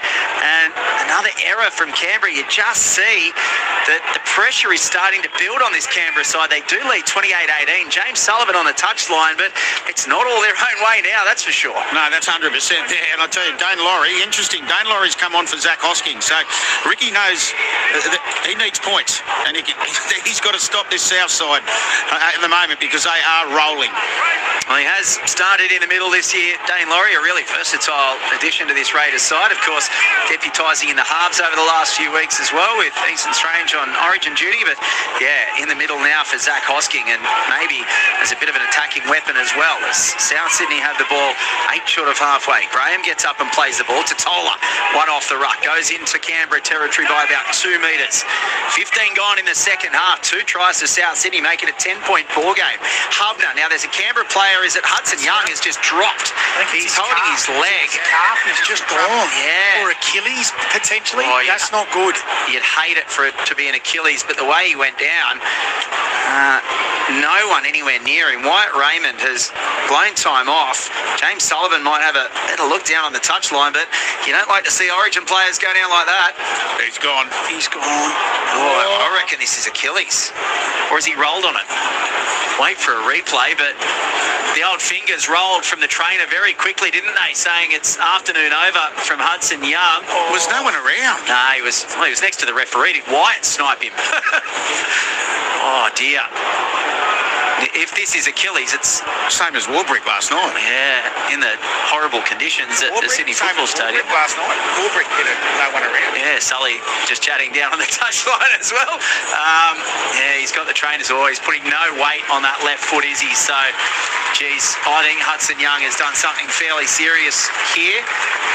25 minutes to go in this one, and the State of Origin second rower in game number 155 in the NRL. Played 56 minutes on backup last week. Scored a double against South Sydney early in the season, but his afternoon is over. The Origin and Test player, Keon Kalamatangi, is going straight over there to pat him on the back. A nice moment from his Origin teammate. And Hudson Young straight up the tunnel. Horrible to see. No weight on that left ankle. I think he might have done his Achilles. So we're back underway, and the Rabbitohs will kick on the last. Jed Stewart takes it really well again. Under pressure from Campbell Graham once again, but this time he lands on the deck before getting tackled. They're 3 away from their own goal line here, Canberra. They lead 28 points to 18. 25 minutes to go in the nation's capital, with James Sullivan, Alan Tung and Glenn Lauder with the first game of ABC Sports NRL Saturday. Xavier Savage at the end of this set will get down to Sully for an update. Savage is 23 metres away from the line. Kyo Weeks is at dummy half. Noah Martin's at first receiver. And I think it means that Zach Hosking got about a 3-minute rest, and he's back on the park already out at left edge. So now Sanders will have to kick on the last from inside his own 30. It's a high one. Campbell Graham takes this one comfortably in the end on his own 30. Passes to Dufty, who'll take the tackle about 12 short of halfway. Touchline, James Sullivan. Yeah, it's all everybody asking everybody, what is it with Hudson Young? So we're just waiting to find out. This could be incredible if we see it twice over the weekend. We saw it last night with Warbrick. Yeah, I know. Thanks, Sully. Here's Junior Totola now for South Sydney. 10 inside Canberra's half. Centre Park of Canberra Stadium. 24 minutes to go in this one. They're 10 points down. They've scored the last 2 tries, the Bunnies. They've got their little rabbit tail up as Matt Dufty finds himself 30 away from the line. Their cottontail as Cody Walker goes right for Ashton Ward. He's met in a good, strong tackle there by Dane Laurie, and also Big Papa Lee. He plays the ball 25 away from the line. Final play, right-hand side, kicking through his Walker. Chasing his Campbell Graham was Jack Whiten taken out. Kyo Weeks puts it over the touch-in goal line for a goal line dropout. There was contact on the way through. Nothing doing at the moment. It's Kyo Weeks who's given away the dropout, with the Raiders leading 28-18, 23 to go. Yeah, they're going to get the ball back here, the Rabbitohs, but Jack Whiten is still calling for that. They're really trying to target Jed Stewart.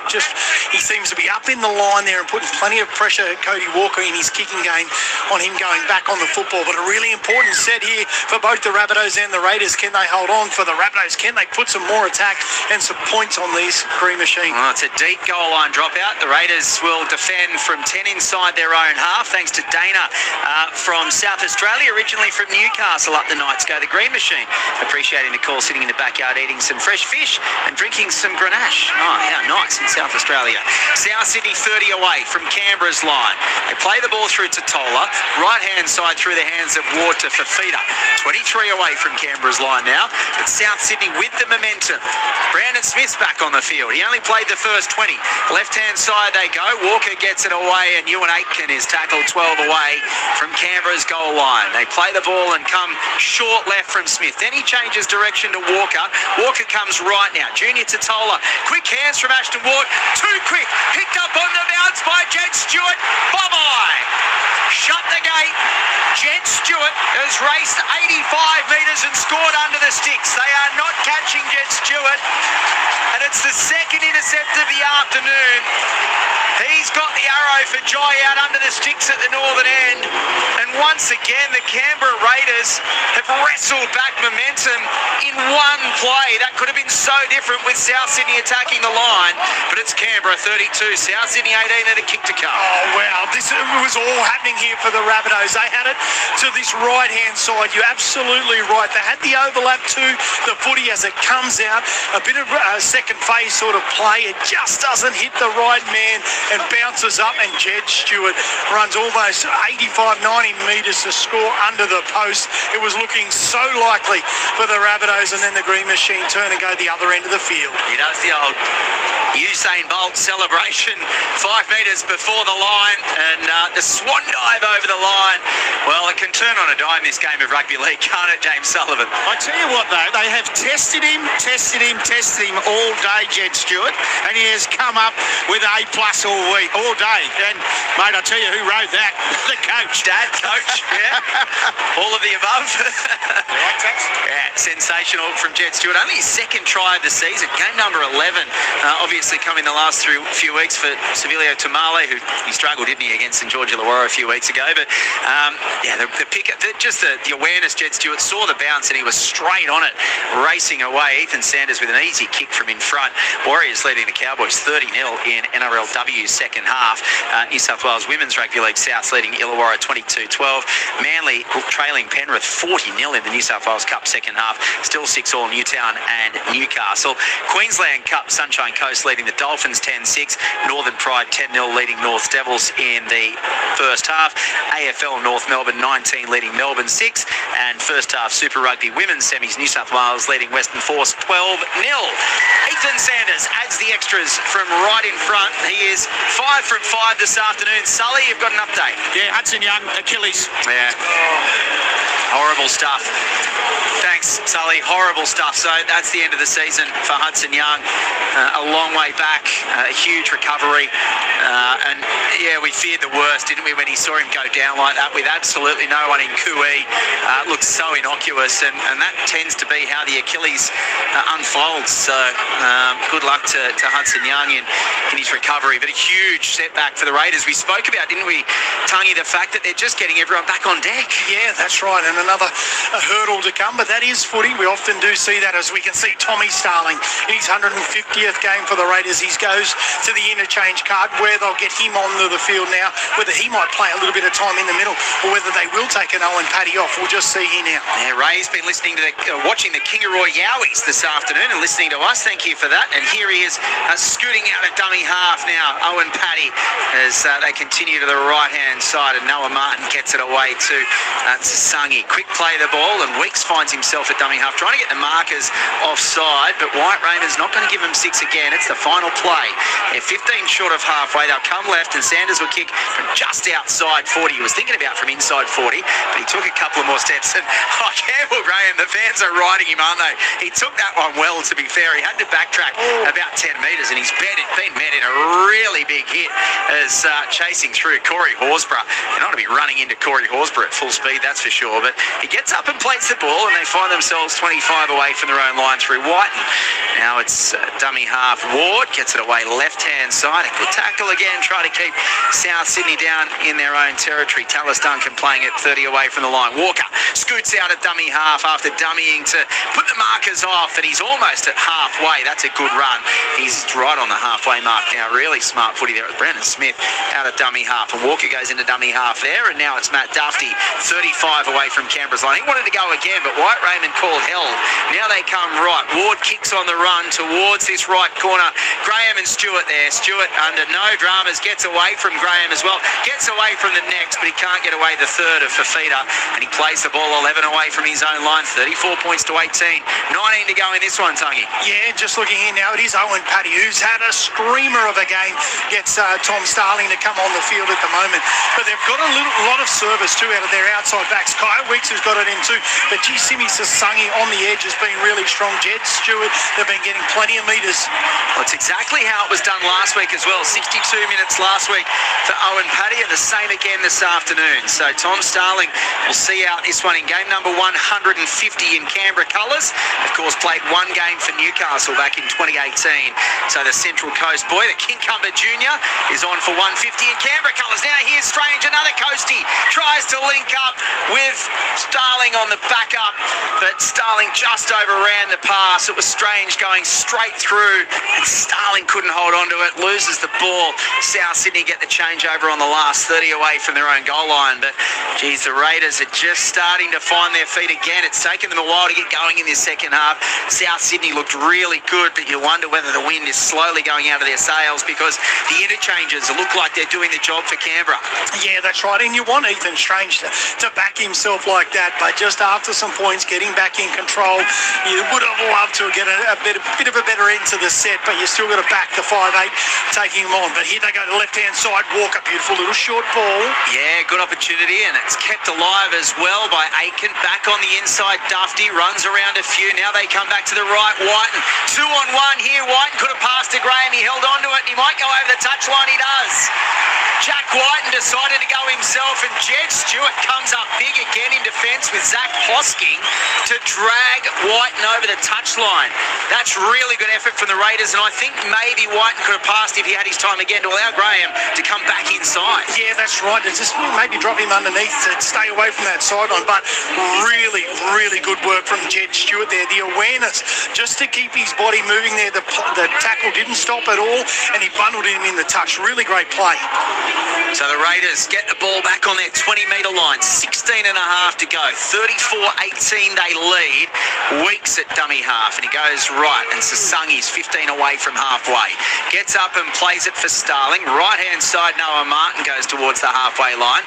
There's 3 South Sydney players to stop him, still inside his own territory. They come back left-hand side now. Weeks keeps it alive for Horsburgh. Dummies. Goes himself, backs into the defence, doesn't get the offload away, takes the tackle, held up on the halfway stripe. Scooting out of dummy half is Starling again. That's what they want out of their replacement dummy half. A little bit of explosivity. That's dummy half there. Left-hand side, final play. Sanders puts the kick up. Graham comes forward, loses it. Oh, he's saying play on the referee. That looked like a knock-on from Campbell Graham, but there was plenty of contest up there. Everyone went up for it, and now Dufty has it 29 away from the line, centre field. Gets up and plays the ball for Walker. Left-hand side, Johnston. And they come up with something here, the Bunnies. They trail 34-18 after getting back within 10. Scooting out of dummy half, Tallis Duncan now. He has the ball 7 short of halfway.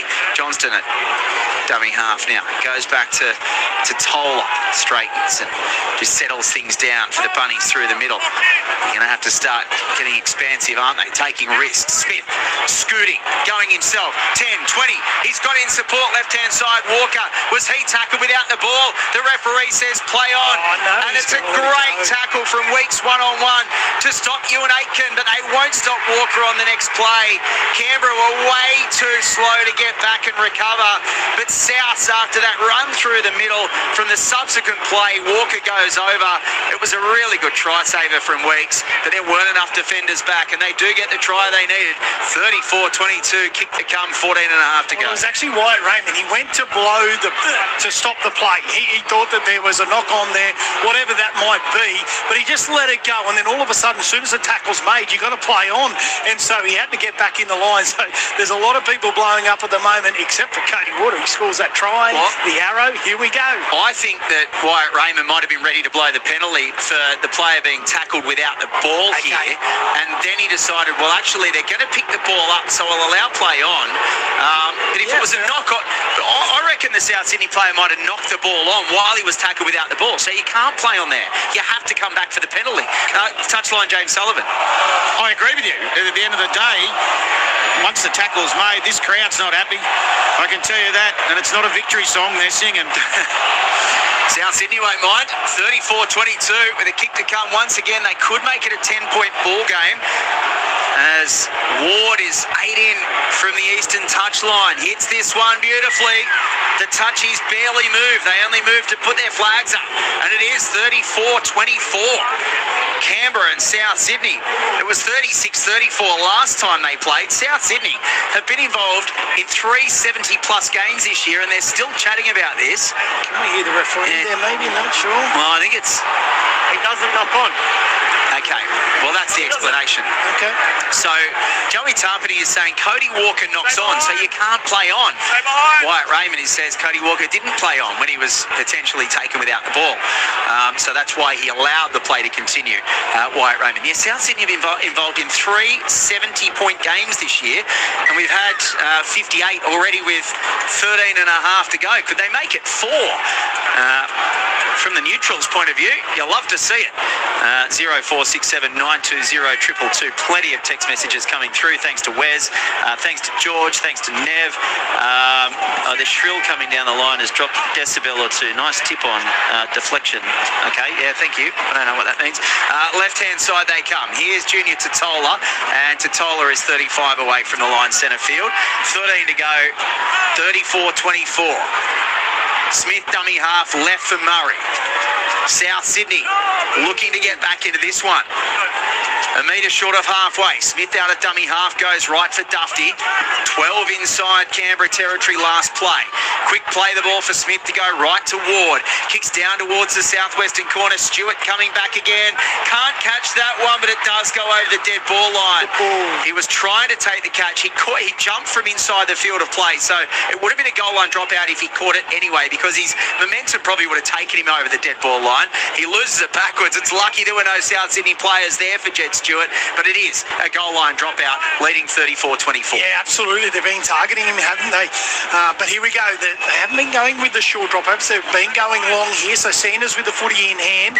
Rabbitohs coming home hard. Shane from Greenaway says, come on, Raiders, wake up.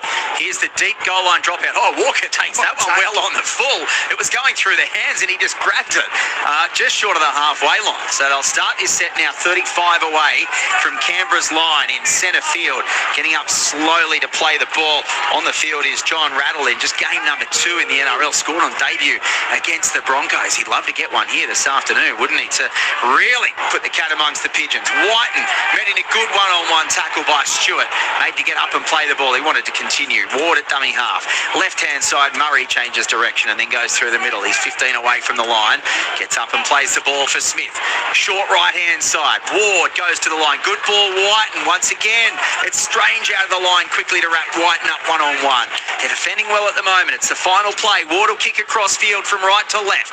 Johnston's there. So too is Tallis Duncan. He takes it, but it's the last tackle. So they'll get the changeover 2 away from Canberra's line. The Raiders will be coming away from their own end. So South Sydney won't be too disappointed with where that set ended up, even though they didn't get points at the end of it. Yeah, absolutely. When we look at the field position in their second half, it's been all down their southern end. The Raiders had to do so much work and it's taken so much energy out of them coming through. But what has improved as well is their kicking game in their second half has been spot on from the Rabbitohs. Dane Laurie is 25 away from his own line, centre field. Yeah, you can put that down to Cody Walker and also Ashton Ward, who's had a really good kicking game this afternoon. 30 away from the line. South Sydney won't like that. David Fafita has given away a high shot, and that is a bit of a piggyback for Canberra in the context of this game. And there's only 10 points in it and 10 to go. Oh, yeah, that's not a great one from Fafita, is it? Right across the chops of Joey Tarpany. Yeah, a little bit lazy, wasn't it, from Fafita on that occasion? But you're right, just the breathing space it's given the Raiders at the moment. But I tell you what, Cam Murray, I think he's been one of the Rabbitohs' best here this afternoon. He's been in everything. James Sullivan, you needed headgear on that. Nearly got me. I'll tell you who's going to be inspirational for this Raiders side. Joe Tarpany's just come back onto the field, and he was the first player that went to Hudson Young as he was going up the tunnel. Jonty Gibbs took one-handed with an umbrella the other week, so you could have had a crack at that one. Here we go, the Raiders 30 away from South Sydney's line, trying to put the icing on this one. They were really good in the first half. South Sydney have come back beautifully in the second. Starling out of dummy half, goes short right-hand side. That's touched by South Sydney and Brandon Smith, but it's gone forward off Canberra first. So a big collision from Brandon Smith forces the ball free from Starling. Smith knocked it forward as he tried to win the ball back. It doesn't matter. South Sydney will get a scrum feed, 20 away from their own goal line, 9.5 to go in a 10-point ball game. Yeah, he's had a couple of big moments. He absolutely came in. He lined up Tommy Starling and absolutely belted him. And the ball's come free. Great play from the two opposing number 9s. Troy from Cabramatta saying, come on, Rabbitohs. And Louis in Wollongong saying the Raiders doing well. Gorillas have been defeated by West, 28-12 in the Illawarra Rugby League. Thank you for that one. Now here's Jack White and 10 short of halfway. Gee, South Sydney, this is a good position for them. That's play one. They're only just short of halfway. Murray goes left for Walker, keeps it alive. Dufty. I suppose the only concern is if they do have to take risks, they risk coming up with errors as well. Walker dummy half. Kalamatangi back on the field. He makes it to within 32 of Canberra's line on plate 3. We'll get up centre field and play this one. 8:40 to go. Right-hand side. Ashton Ward goes to the line. Dummies goes himself. Runs straight into Mariotta back on the park for the Raiders. So another fresh big man. 23 away from the line. Final play. Ward gets up for Smith at dummy half. Lefty goes for Cody Walker, changing direction off the boot. Goes towards the goal line. Weeks has to come up with it. He doesn't come up with it. It bobbles everywhere. Campbell Graham gets a hand on it over the line. But I think Jack Whiten might have knocked it on the way through. Ruling is not gone in the field of play by Jack Whiten. Yeah. I think that's what's happened as well. Kyo Weeks has gone without it. Jack Whiten had South no right time side, kick chaser on side. to recover. Canberra defenders required to go back towards the ball, take up a position prior to the ball arriving. I think South Sydney know that it's going to be a knock-on. They've all gone back ready for Canberra to get the ball. There's no escort action from any Canberra player. Now looking at the contest. Now, it does touch Kyo Weeks' right hand first, but which direction does that go? Because it could be a knock-on first by Weeks. We've got the graphic of the score in our way, though. Oh, no, we'll see it. Oh, yeah, that's gone backwards off Looking at Weeks. all available angles. We support the on-field decision here, maybe. Yeah, I reckon that's probably gone backwards off Weeks into Whiten's hand. Because of the direction they're facing the dead ball Touches line. the right hand of KO Weeks, who's pulling back towards his own dead ball line. Yeah. Then Jack Whiten's hands left hand pulls it towards Canberra's dead ball line. This is a knock-on. Yeah. Decision made. So because your bloke punches it first, you've got to pack the scrum, but it's your ball. Okay. Yeah, because it can't be a changeover because the Canberra player touched it. If it was just a White knock-on, it would have been a changeover, but it's going to be a Canberra scrum. 8:16 to go, 34-24. That's a bit of a let-off for the Raiders as well. Touchline, Sully. Yeah, 100%. You can just see there Cameron Murray still remonstrating with the referee. Look, I don't think they're going to change the decision now. Yeah, Pete the Piston in the gong is asking if Alex Johnson would be the greatest try scorer in the history of the game if they had the corner post rule in Ken Irvine's day. Well, to be fair to Alex Johnston, they didn't have it for a whole heap of his career either. So different eras, different results, all that kind of thing. Now, I thought Canberra had given one away, but South Sydney give away a scrum penalty.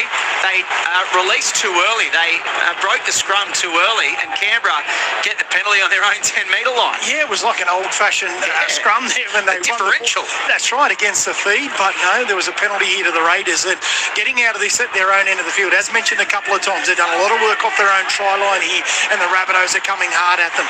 Warriors 38, Cowboys 4 in second half NRLW. And here at Canberra Stadium, we've got 7:40 to go. Canberra out by 10, 34-24. Left-hand side, they come. Tarpany with a strong run into traffic. 7 short of halfway. Gets up and plays it in the centre of the park. Starling waiting at dummy half. Goes right, Noah Martin. Repeating the big news that Noah Martin's edge back rower partner, the State of Origin and Test back rower Hudson Young, has ruptured his Achilles in this game. He will be gone for the season and potentially a big part of next season. He'll be out for the World Cup as well. So no Hudson Young for the World Cup, it looks like at this stage, if that is definitely a rupture, but certainly an Achilles injury, and you can only imagine that if it's an Achilles injury, it's a rupture.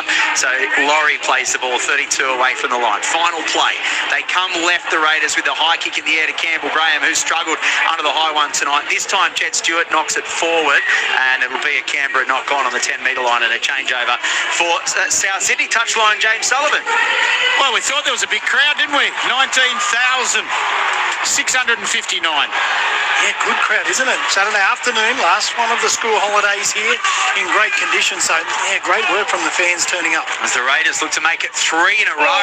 What a hit that is from Joey Tarpany. Dane Laurie's come out of it a bit ordinary as well. Ethan Strange was involved too. I think it was Tarpany who did the damage on Campbell Graham. To be fair, he got straight back up and played the ball. Walker gets 6 again for his side now from the subsequent play over on the left, and Ewan Aitken will continue on as he gets the offload for the second phase for South Sydney. So they finally start this set 11 short of halfway. Kalamatangi takes it towards the middle, and he's 3 inside Canberra territory. We've got 6 minutes to go. South Sydney need to score twice. 34-24 they trail. They come left. Walker gets it away to Tallis Duncan. Can't get through. Good scrambling defence by the Raiders. Ewan Aitken stayed on the deck here, but he's getting up slowly now. Smith scoots out of dummy half for the South Sydney side. 19 short of Canberra's line. 10 in from the eastern touchline. Duncan comes open side. Walker gets it away. Cam Murray. Ward now away for Dufty. They've got numbers 1-on-1. Campbell Graham will go in. Canberra couldn't get across quick enough on the left-hand side defensively. South Sydney just had too many numbers and too much space. Campbell Graham scores the try. And what a grandstand finish we will have here in the nation's capital.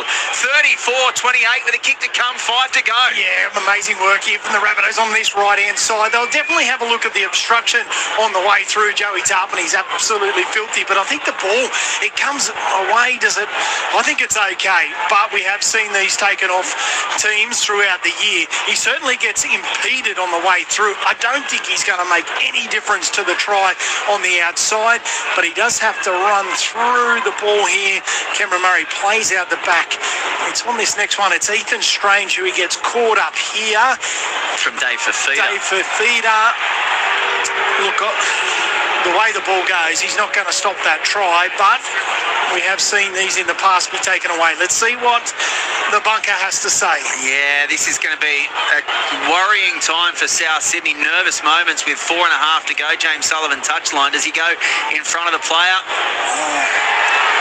Well, the crowd certainly thinks so. I think the way that the rule is structured, you've probably got to penalise that, even though... Yeah, sorry, Sully. I'm just looking at Jack Whiten's body language just in front of me. Yeah. He's just basically gone, we're in trouble.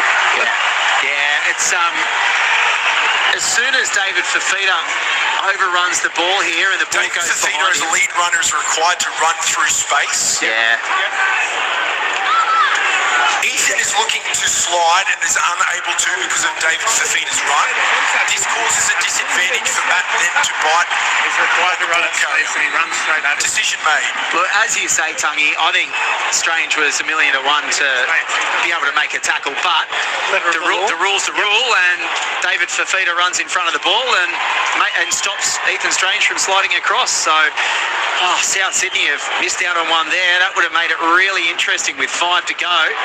34-24 the score remains. Canberra get the penalty 15 away from their own line. Yeah, it'll relieve a bit of pressure, won't it? A good kick to the touchline here for the Raiders and slow things down a little bit. But I tell you what, there's 5 minutes on the clock. There'll be 3 sets potentially chances that they will get from the Rabbitohs. They need to score twice. Mitch says Campbell Graham having a shocker. Go Lucas Herbert. Oh, what a round Lucas Herbert had last night at the Open. Hopefully continue it this afternoon at Royal Birkdale. But here at Canberra Stadium, Zach Hoss asking is right on the halfway line for the Raiders with 5 to go, leading by 10. Tarpany, the Raiders fans are starting to make some noise now with Canberra Stadium completely covered in shadows. Late afternoon in the capital, and Dane Laurie is 35 away from the line, 22 in from the western touchline. They make it 3 in a row, or can South Sydney come back and steal a victory here after a really good start to the second half from the Bunnies with 2 quick tries? Canberra have the ball through Ata Mariota, 22 away from the line. It's the last. Now Sanders gets the ball back on the inside for Laurie to kick. It bounces into the grateful arms of Matt Duffy, and then Strange and Laurie are there to wrap him up 9 away from the goal line in centre field. Canberra have got South Sydney where they want them, 10 away from the goal line, but Souths are going to have to throw caution to the wind here to try to come up with something. Tallis Duncan's 15 away from his own goal line. Walker out at dummy half for Alex Johnston, left-hand side, gets to the 30. He's 15 in from the eastern touchline. Geez, you can hear the Raiders fans. They are desperate for the Canberra side to get over. Murray almost finds a gap there off his right shoulder for Lockie Hubner, but the defence was really good. And now Smith scooting out of dummy half, making more than 15 metres. He's 7 inside Canberra territory. Last play, Ward puts the kick up on the run. Kyo Weeks waiting for it. Fafita gets there first, knocks it back. It's still the last. And then the Raiders dive on it through Dane Laurie. So grateful. There's some Raiders players that are stretching. It looks like Jed Stewart's got some cramps. It's really starting to tell now with 3:20 to go. This game has been a roller coaster in this second half, Tungy. Oh, absolutely has. And the teams, they've thrown everything at it. It's unfortunate that the South just started slow out of the blocks here, but they really lit it up in this second half, and the Raiders just holding on at the moment. But still, what can they do? Can they get a one-on-one steal or something here to get an error here from the Raiders? Tayron asks if my nickname's Este, should Sully's be Sandra, as in the great newsreader? We'll leave that one with Andrew Moore. He's the boss of nicknames, but I like that one. Sandra Sully on the touchline as the Raiders have the ball right on halfway. Left-hand side, Ethan Sanders will grub her on the last play to the touchline. Smart footy from Ethan Sanders, really smart. Grubbing to the touchline, 5 away from the goal line. South Sydney will get the ball back with 2.5 to go. Just takes the sting out a little bit. Yeah, he's been brilliant this afternoon, Ethan Sanders. We've talked about probably his best game last week, and he's brought that confidence here today. His kicking game has been absolutely brilliant and really smart once again.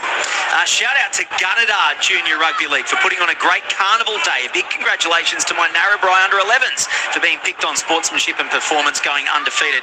Kurt, Dana, Warren, Mac Rogers. Thank you, guys. 0467 920 222.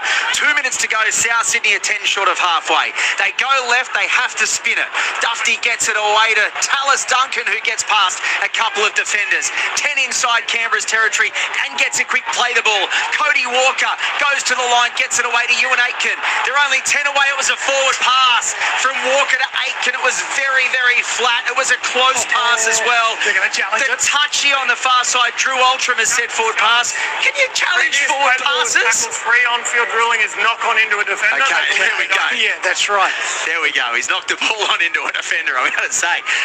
Well, this will be interesting if South Sydney come up with here. Is it the case, or is it just throwing caution to the wind? Is it one of those ones where they have to do it? Yeah, well, they went up for it straight away. Maybe it is just that last throw of the dice. Does he get tackled without the might footy? touch Ata Mariota on the way through. Yep, you've got to have a look at it. Comes through. With Ewan Aitken, it almost looks like he wasn't even looking for the football. He was just running into the space. The line, yeah. And Walker back on the inside. Does it come off? No. Mariota's looking at all available angles. Out. There's a touch. Well, Dane Laurie is the player that makes the tackle. Does he make the contact before the ball hits? Ball is touched here by Ewan Aitken. Yeah. So he loses the ball into Dane Laurie. Okay. Let's have a look here. Slowing it down, having a few looks at it here up in the bunker. They're looking to see if he controlled the ball, aren't they? Whether it's a knock on into Dane Laurie or whether he actually manages to hold it with almost his thigh. Ewan Aitken has the ball pinned against his own body. Yeah. Okay. This will be okay, I think, at this point. Dane Laurie goes for the one-on-one, and then he regathers Ewan Aitken. Dane Laurie attempts to strip, however, Ewan Aiken still has possession. Yeah. Does Laurie touch the ball? Will they get 6 again here, South Sydney, or will they be able to? Now the referee blows his whistle for a mutual infringement. The captain's challenge is successful. Previous play, the ball tackles free. Yeah. Okay. That's a good challenge from South Sydney. 1 minute 46. Got to score twice here. The Rabbitohs have got to get it here. 34-24. Can they come up with something?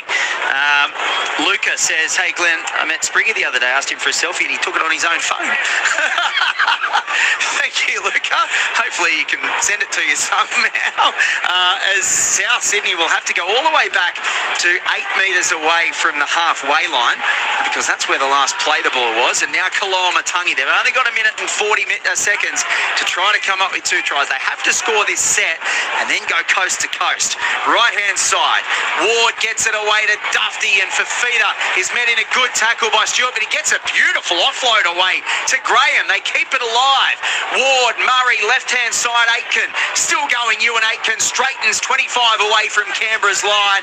That is play 5. What can they come up with here? It's all or nothing for South Sydney. Smith left, Ward to Tallis Duncan, pass, keeping it alive. Ward comes back right. Kalamatangi dummies, tries to get the pass away. Dave Fafita has it now, still the last. He passes it into a Raiders player, and Canberra with less than a minute to go. We'll see this one out. Joey Tarpany ends up with it. This will be ball under the jumper stuff here. Jed Stewart from dummy half over the 30-metre line. Watch all the cramps come out now. Jed Stewart will take forever to get up and play this one. He does now. And then Tom Starling out of dummy half is happy to go straight into the markers and take the tackle 10 short of halfway. Zach Hosking does almost the same. They might have to start trying it a bit here because there's still 25 seconds to go. South Sydney could score and then decide not to take the kick, but I reckon they'll just about get through this set. Keon Kalamatangi is out of action for South Sydney. They're playing with 12 at the moment. He's absolutely beat. This is the last tackle. Hosking will take it. 15 inside South Sydney's territory. There's still 10 seconds to go, so South Sydney won't be able to deny the kick, because even if they do score, it'll be after the siren. Here it is about to sound now, and they keep the ball alive. Walker loses it forward, and it is game over. Well, that was a thrilling second half of rugby league, where the Canberra Raiders absolutely ran riot in the first half. 28-6 they led, and in the second half, South Sydney came back. 18-6 they won the second half, but it wasn't quite enough. 34-24. We got time for a couple of interviews before we head back to Andrew, MC and Louis ahead of the Warriors-Dragons game, but Alan Tongue, South Sydney gave us plenty of excitement in that second half. Yeah, they certainly did. Well, we were critical of them in that first half. They didn't have the energy and the intent that Wayne Bennett and his troops would have liked. They turned that around in that second half, and they showed us, the football team, and how dangerous they are with the ball in hand. Plenty of ball movement, good go forward through the middle. Kalamatangi was brilliant, really got them on the front foot. Cam Murray involved heavily too for Fafita, and plenty more. Gave the opportunities for their creative men to be able to put those plays on at the back end of the game there, but just fell up too short because of that great first half from the Canberra Raiders. So they hang on. Their season is still alive here for the Canberra Raiders, but a really, really good second half from the Rabbitohs. Just waiting to get some reaction, Alan. We'll get your ABC Player of the Year, but let's get down to Sully now. Well, I'm joined by the boy that's back, Noah Martin. 2 games, 2 tries, 2 wins. How you feeling, mate? Yeah, it feels good to be back. As I said in the media earlier in the week, it was a tough 8 weeks going there. I'm just glad I can get back and help the boys get the win. Yeah, and how good's this? The joints packed, just under 20,000, but they came. You knew that half-time they would respond after that first half. Yeah, 100%. Six said, just don't take the foot off the throttle here. I think we started that second half slow, but it was good to get back. Good to get back in that at the end there and hang on and get the win. Mate, thanks for joining ABC Sport. Thank you. Well done. Yeah, great win, 3 in a row for the Raiders. Jeez, they had to do it tough in that second half, and it just goes to show, Tungy, that obviously, even though you've got a great attacking performance, that you really need to get it done defensively as well. Yeah, absolutely. We're just seeing some distressing scenes on the sideline as Hudson Young with the moon boot on, and it's great to see the South Sydney players all around him as well, but the Achilles injury. But yeah, you're right, the Rabbitohs, it almost frustrates you because you can see the football side, they just couldn't put it together for the 80 minutes, but they'd be really, really disappointed with that. They've got the Storm at home next week, the Sharks away, they've got a couple of big games to keep their season alive, so they've missed this opportunity, but they've certainly got some strike right across the park. Let's get back down to Sully. Yeah, joined by Ethan Sanders, and a couple of big weeks and a couple of great wins, but obviously you knew the Rabbits would come in that second half. Yeah, definitely. We sort of fell into the game of footy that they won. Obviously they got great attack, and they liked them set starts, so we sort of played into their hand and sort of bit ourselves in the bum there at the end, but pleased to get the win. Nathan Glenn Lauder, our main commentator upstairs, called it a 41. Your kick, not a 40-20, called it a 41. That must have just been so good, obviously, and then you score off the back of it. Yeah, no, I was lucky to get a bounce. I actually thought I was going to go dead off the boot. Lucky to get a bounce, but yeah, happy that it went out. Yeah, well, you personally, a couple of big weeks. Now you just move on, hopefully, a final spot in 2026. Yeah, I hope so. That's the goal. Beautiful. Thanks for joining us, ABC Sport, mate. Thank you. Good on you, Sully. Maybe we can get one South Sydney reaction before we go, but Alan Tongue, how do your ABC Player of the Year points look? Yeah, it was going through the 1 point in particular, just a little bit challenging there. But I gave 1 point to Kian Koloamatangi, 206 run metres, 32 tackles. That big turnaround in the second half, I really feel was on the back of the momentum and the go forward from the big guys. Dave Fafita, I thought had a good game. Brandon Smith in the middle had some really key moments as well, so I thought he was good. And Ashton Ward, the little halfback. But Keon, he got my 1 point. 2 to that man we just spoke to in Ethan Sanders, absolutely brilliant. His kicking game was outstanding, but also his attack all round was brilliant. And then Owen Paddy, his start to the game was absolutely brilliant. His creativity, but one thing, and I know Sully mentioned it a couple times in the call, defensively, he was rocking blokes. He was right into everything. So Owen Paddy got my 3. Ethan Sanders 2, 1 to Keon Koloamatangi. All right, Sully's down there with Matt Duffy. Yeah, got Matt Duffy. Well, story of 2 halves. Yeah, I think we started the way we finished last week, which isn't very, very pleasing, but, we played the footy we can play in the second half. It's just we've got to get the start better. Yeah, and you personally, you're obviously just fitting into it nicely. Yeah, wasn't too pleased today. I didn't get the opportunities I wanted, but just goes with the first half, I guess. We didn't really have many opportunities as a team. I think too many errors, which killed us at the back of the field, which you can't win field position. You can't really do much with the ball. So I think, we've got a bit to work on this week. Thanks for joining us, ABC Sport. Thank you. All right, there you go, James Sullivan. Well done down on the touchline this afternoon. What a game of footy we've had in the nation's capital. Another 58 points, and just for the mathematicians, the rain men amongst us, that means the last 6 games. Canberra 32, 32, 33, 34, 36, 36. There we go. Wowzers. Owen Paddy scored the first try. Kyo Weeks ended up with a double. There were tries as well to Hudson Young, Noah Martin and Jed Stewart. Ethan Sanders kicked 5 from 6. And for South Sydney, they scored 1 try in the first half through Ashton Ward, who converted his own try. But then Alex Johnston, Cam Murray and Cody Walker all scored tries to make a real game of it. 4 from 4 for Ward. It finished at 34 points to 24. The big news, though, was Hudson Young doing his Achilles. Potentially looks like he'll miss the rest of the season and the World Cup. Big loss for the Raiders and Australia, but it finished 34 points to 24. 1 point to Keon Koloamatangi, 2 points to Ethan Sanders and 3 to Owen Paddy. Andrew, in front of 19,659 at Canberra Stadium. Geez, we better get back to you because the footy's not too far away. Indeed. Thank you, Glenn. Thank you, Tungy. Thank you, Sandra. 34 to 24, Canberra over South. I like that, Sandra Sully. Sandra Sully, a legend of the Channel 10 newsroom and mad rugby league fan. So I think that should stick. Canberra 34, South 24, before a very good crowd there of almost 20,000 people. The Raiders, Luke Lewis, they do win again. They've won a couple in a row now against the South Sydney Rabbitohs, who... you think should be playing finals footy, but it's still in a little bit of doubt. Yeah, absolutely. Well, they didn't play well today. They a little bit of a come down from last week, expecting to go down to Canberra and get a win, and then Canberra obviously turned up and played some good footy. Their first half was amazing, so well done to Canberra. I was bullish on them getting another win, which was great to see. But I was going to stay on the Canberra bandwagon, but seeing the injury to Hudson Young, I think that's massive for them, because we talk about the players who have a big role in that side, about leadership and looking across your field and who's important in that team, and it's Hudson Young. So that's a massive, massive loss for them. But South Sydney, yeah, interesting. They're not playing their best footy. I find it really bizarre there's no Jai Gray.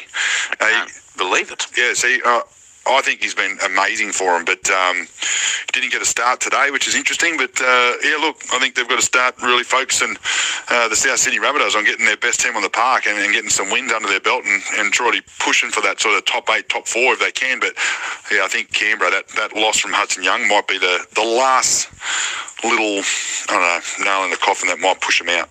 Well, Canberra is next week at home again, a 3 o'clock game next Saturday again against the West Tigers. South play the Melbourne Storm at Stadium Australia in the 8 o'clock game on Friday night. Michael Carianis is here, the Daily and Sunday Telegraph's #1 rugby league writer. Welcome back to you, MC. Yeah, the Raiders holding on in the end there, a few nervous moments. Yeah, holding on and just keeping the door ajar for their top 8 aspirations, as well as unlikely as they are. They performed well last week to beat Canterbury, and now another win. So they're a little bit of a hope. And so what are they, 20 points now? So they're still 4 points outside the 8, 7 rounds to go after this. Yeah, so they're a chance. And Brisbane winning on Thursday night as well gives them a chance, so it's good to see a little bit more excitement around that 8. South losing, Newcastle losing, sees those sides who are chasing their tail sort of inch closer.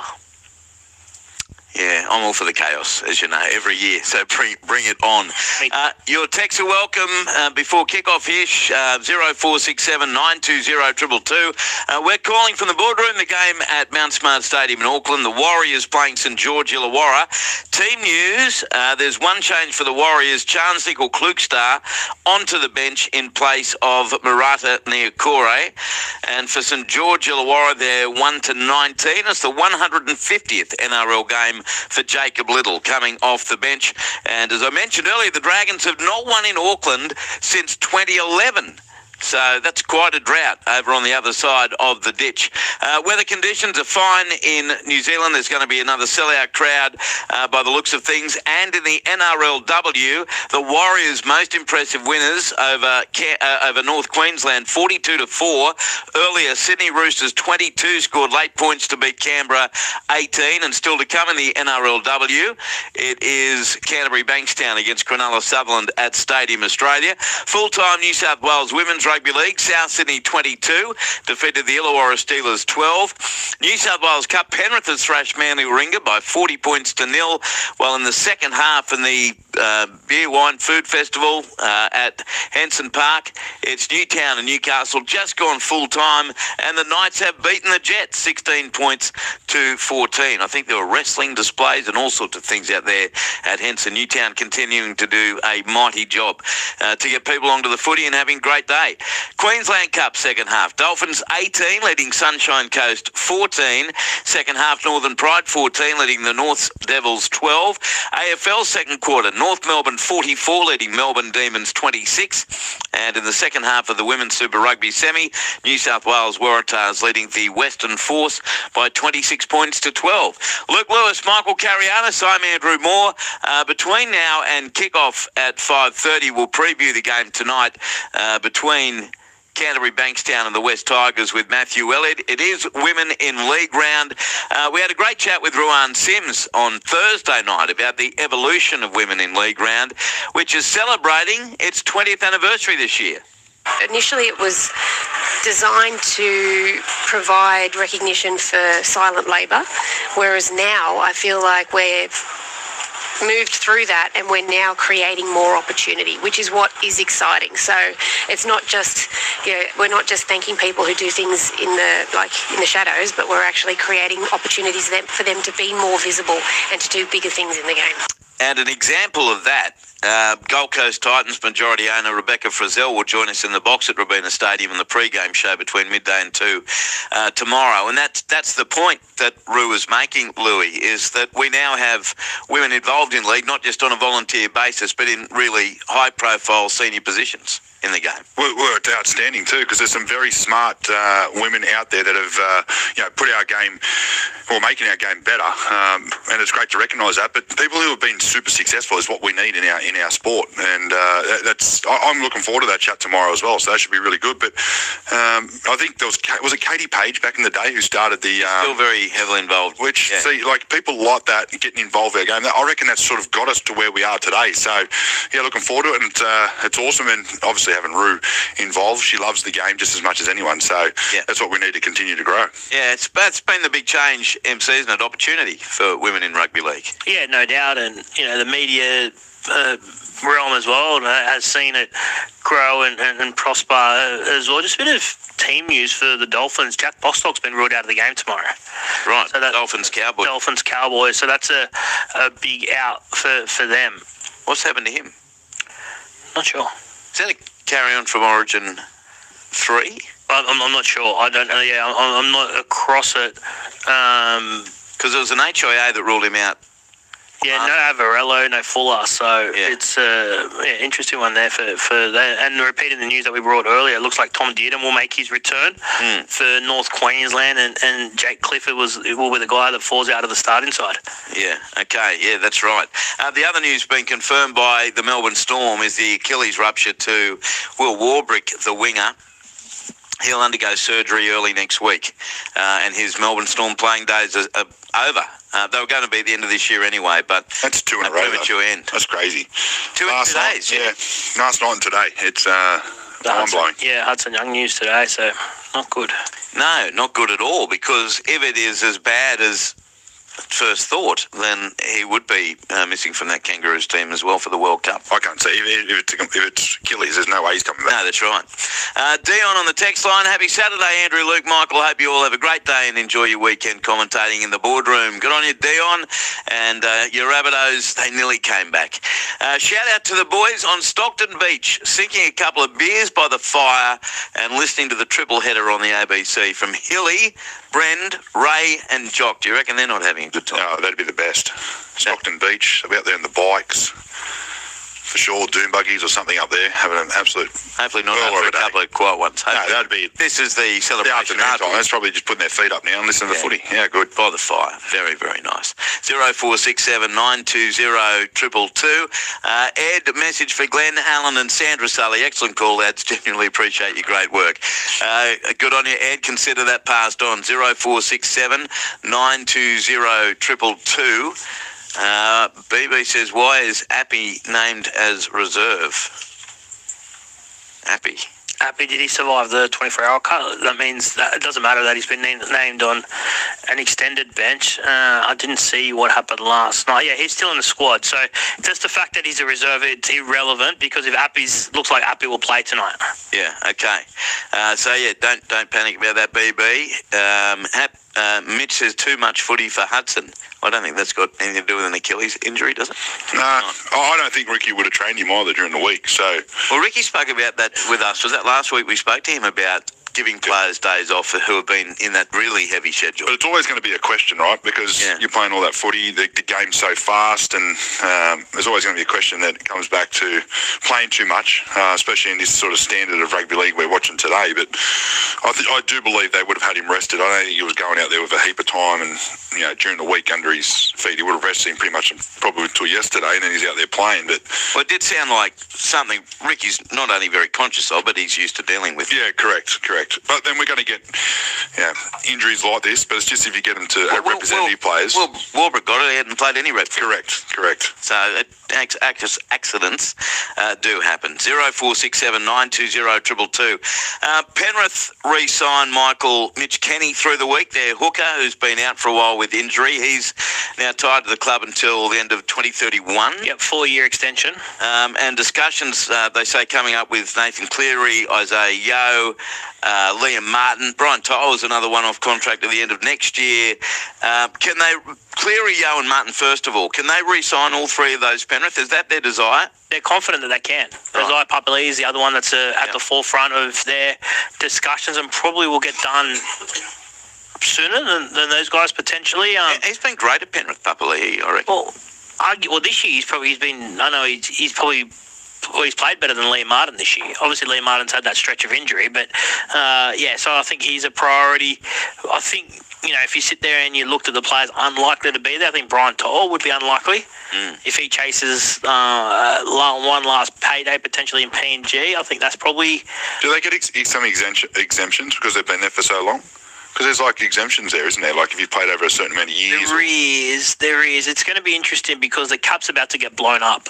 So what that all looks like going forward is going to be interesting, and that's a discussion that the NRL will now have with the RLPA about the cap long term. I think we'll probably get to about a $14-15 million cap to start with, and then there's some suggestions of 20, but 20 is a farewell down the track. So Nathan Cleary, if they can re-sign him, what do you think that would take financially in years for Penrith to re-sign him? Well, it just depends on the cap, Andrew, because it's hard to say, because on the current cap, you'd be giving him 1.3, 1.4. $2 million. But he will scale up to $2 million if it gets to 15. If it gets to $20 million, he'll be on $2 million. Because the example is Tom Dearden. So Tom Dearden is on 12% of the salary cap. So whatever the cap goes, he's on 12% of it. What would you give Nathan? Yeah. You'd give him a lot. You'd give him anything you could give him. So that's the point. Like, you look at it and you sit there and you go, well, if the cap's, well, I don't know. But what do you think his mindset would be, though? Do you still think he wants to get to November 1 and see what is out there for interest? I'm really not sure. If I was Nathan Cleary, I reckon he'll win the comp again this year. Probably win the Dally M. Win the World Cup, hopefully, get the trifecta.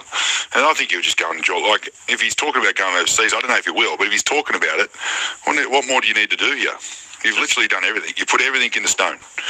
It's just he's still super young. And he's only 28. Yeah, that's what I'm saying. But he won't be able to earn overseas what he can earn. No, but I don't think... The only thing is that the you might want a couple more years of a huge payday. The Super League do have the parameters for money outside the cap, like a marquee allowance, right? I don't think you play in Super League, though. Well, I'm just saying, like, if it was Super League, they do have, like, so someone like, Simon Moran from Warrington could afford to pay Nathan $1.5 million pounds or something like that, right, to entice him across. But as a whole, the Super League is not the cash cow that it once was. Yeah. Not even close. It'll be so interesting. Do you think, Louis, when you look at that collection of players that are coming off contract at the end of next year, remember, not the end of this year, but teams could negotiate with them from the 1st of November this year, how much of a role do you think is the discussion between those players? Should we stick together? Are we going? What do you want to do? You're going to chase the best offer? Does that happen or not? Is it just individual managers? Not really, but I've never been in a team like that, where there's so many great players that have won so many grand finals that have come through the grades and together. It's a bit different, isn't it? It is a little bit different, but in saying that, you can't put an old head on young shoulders. But if I was them, I'd continue just to continue chasing success, which is the grand final after grand final. And they've built this amazing dynasty, I suppose you could say, out there. If they can continue to stay together, get paid well, not make big moves, their families are all staying happy and healthy, and they're in the same locations, mate. Well, we're going to talk about them forever anyway. Yeah. But we're talking about the greatest team that's played in this NRL era. Well, let me ask you a devil's advocate question then. If you're Penrith, so what would be the minimum re-signing of these players? I'm thinking 3 years minimum to make them happy. 28. Nathan Cleary, 28. Mate, I'll be signing for another 5. Okay, well, whatever the years is there a concern that you might have a group of elite players getting old at the same time? Would that be a worry or not? A little bit, but it's the risk that you take if you like. You might win 3 more comps. Yeah, but then saying that, if you've got those kind of guys that you're talking about, and then you go and buy some young guys that are coming through and getting all this experience and knowledge off these players at the same time, by the time they move on, the next cattle that's come through that's had all the experience underneath them, and the amount of leadership that they've learnt through them. I reckon this good success goes sacrifice away. for more comps anyway. Correct. Yeah. 0467 920 222. Back to text messages shortly with Luke Lewis, Michael Carianis. I'm Andrew Moore on NRL Saturday on ABC Sport. Coming up, Warriors and St George Illawarra.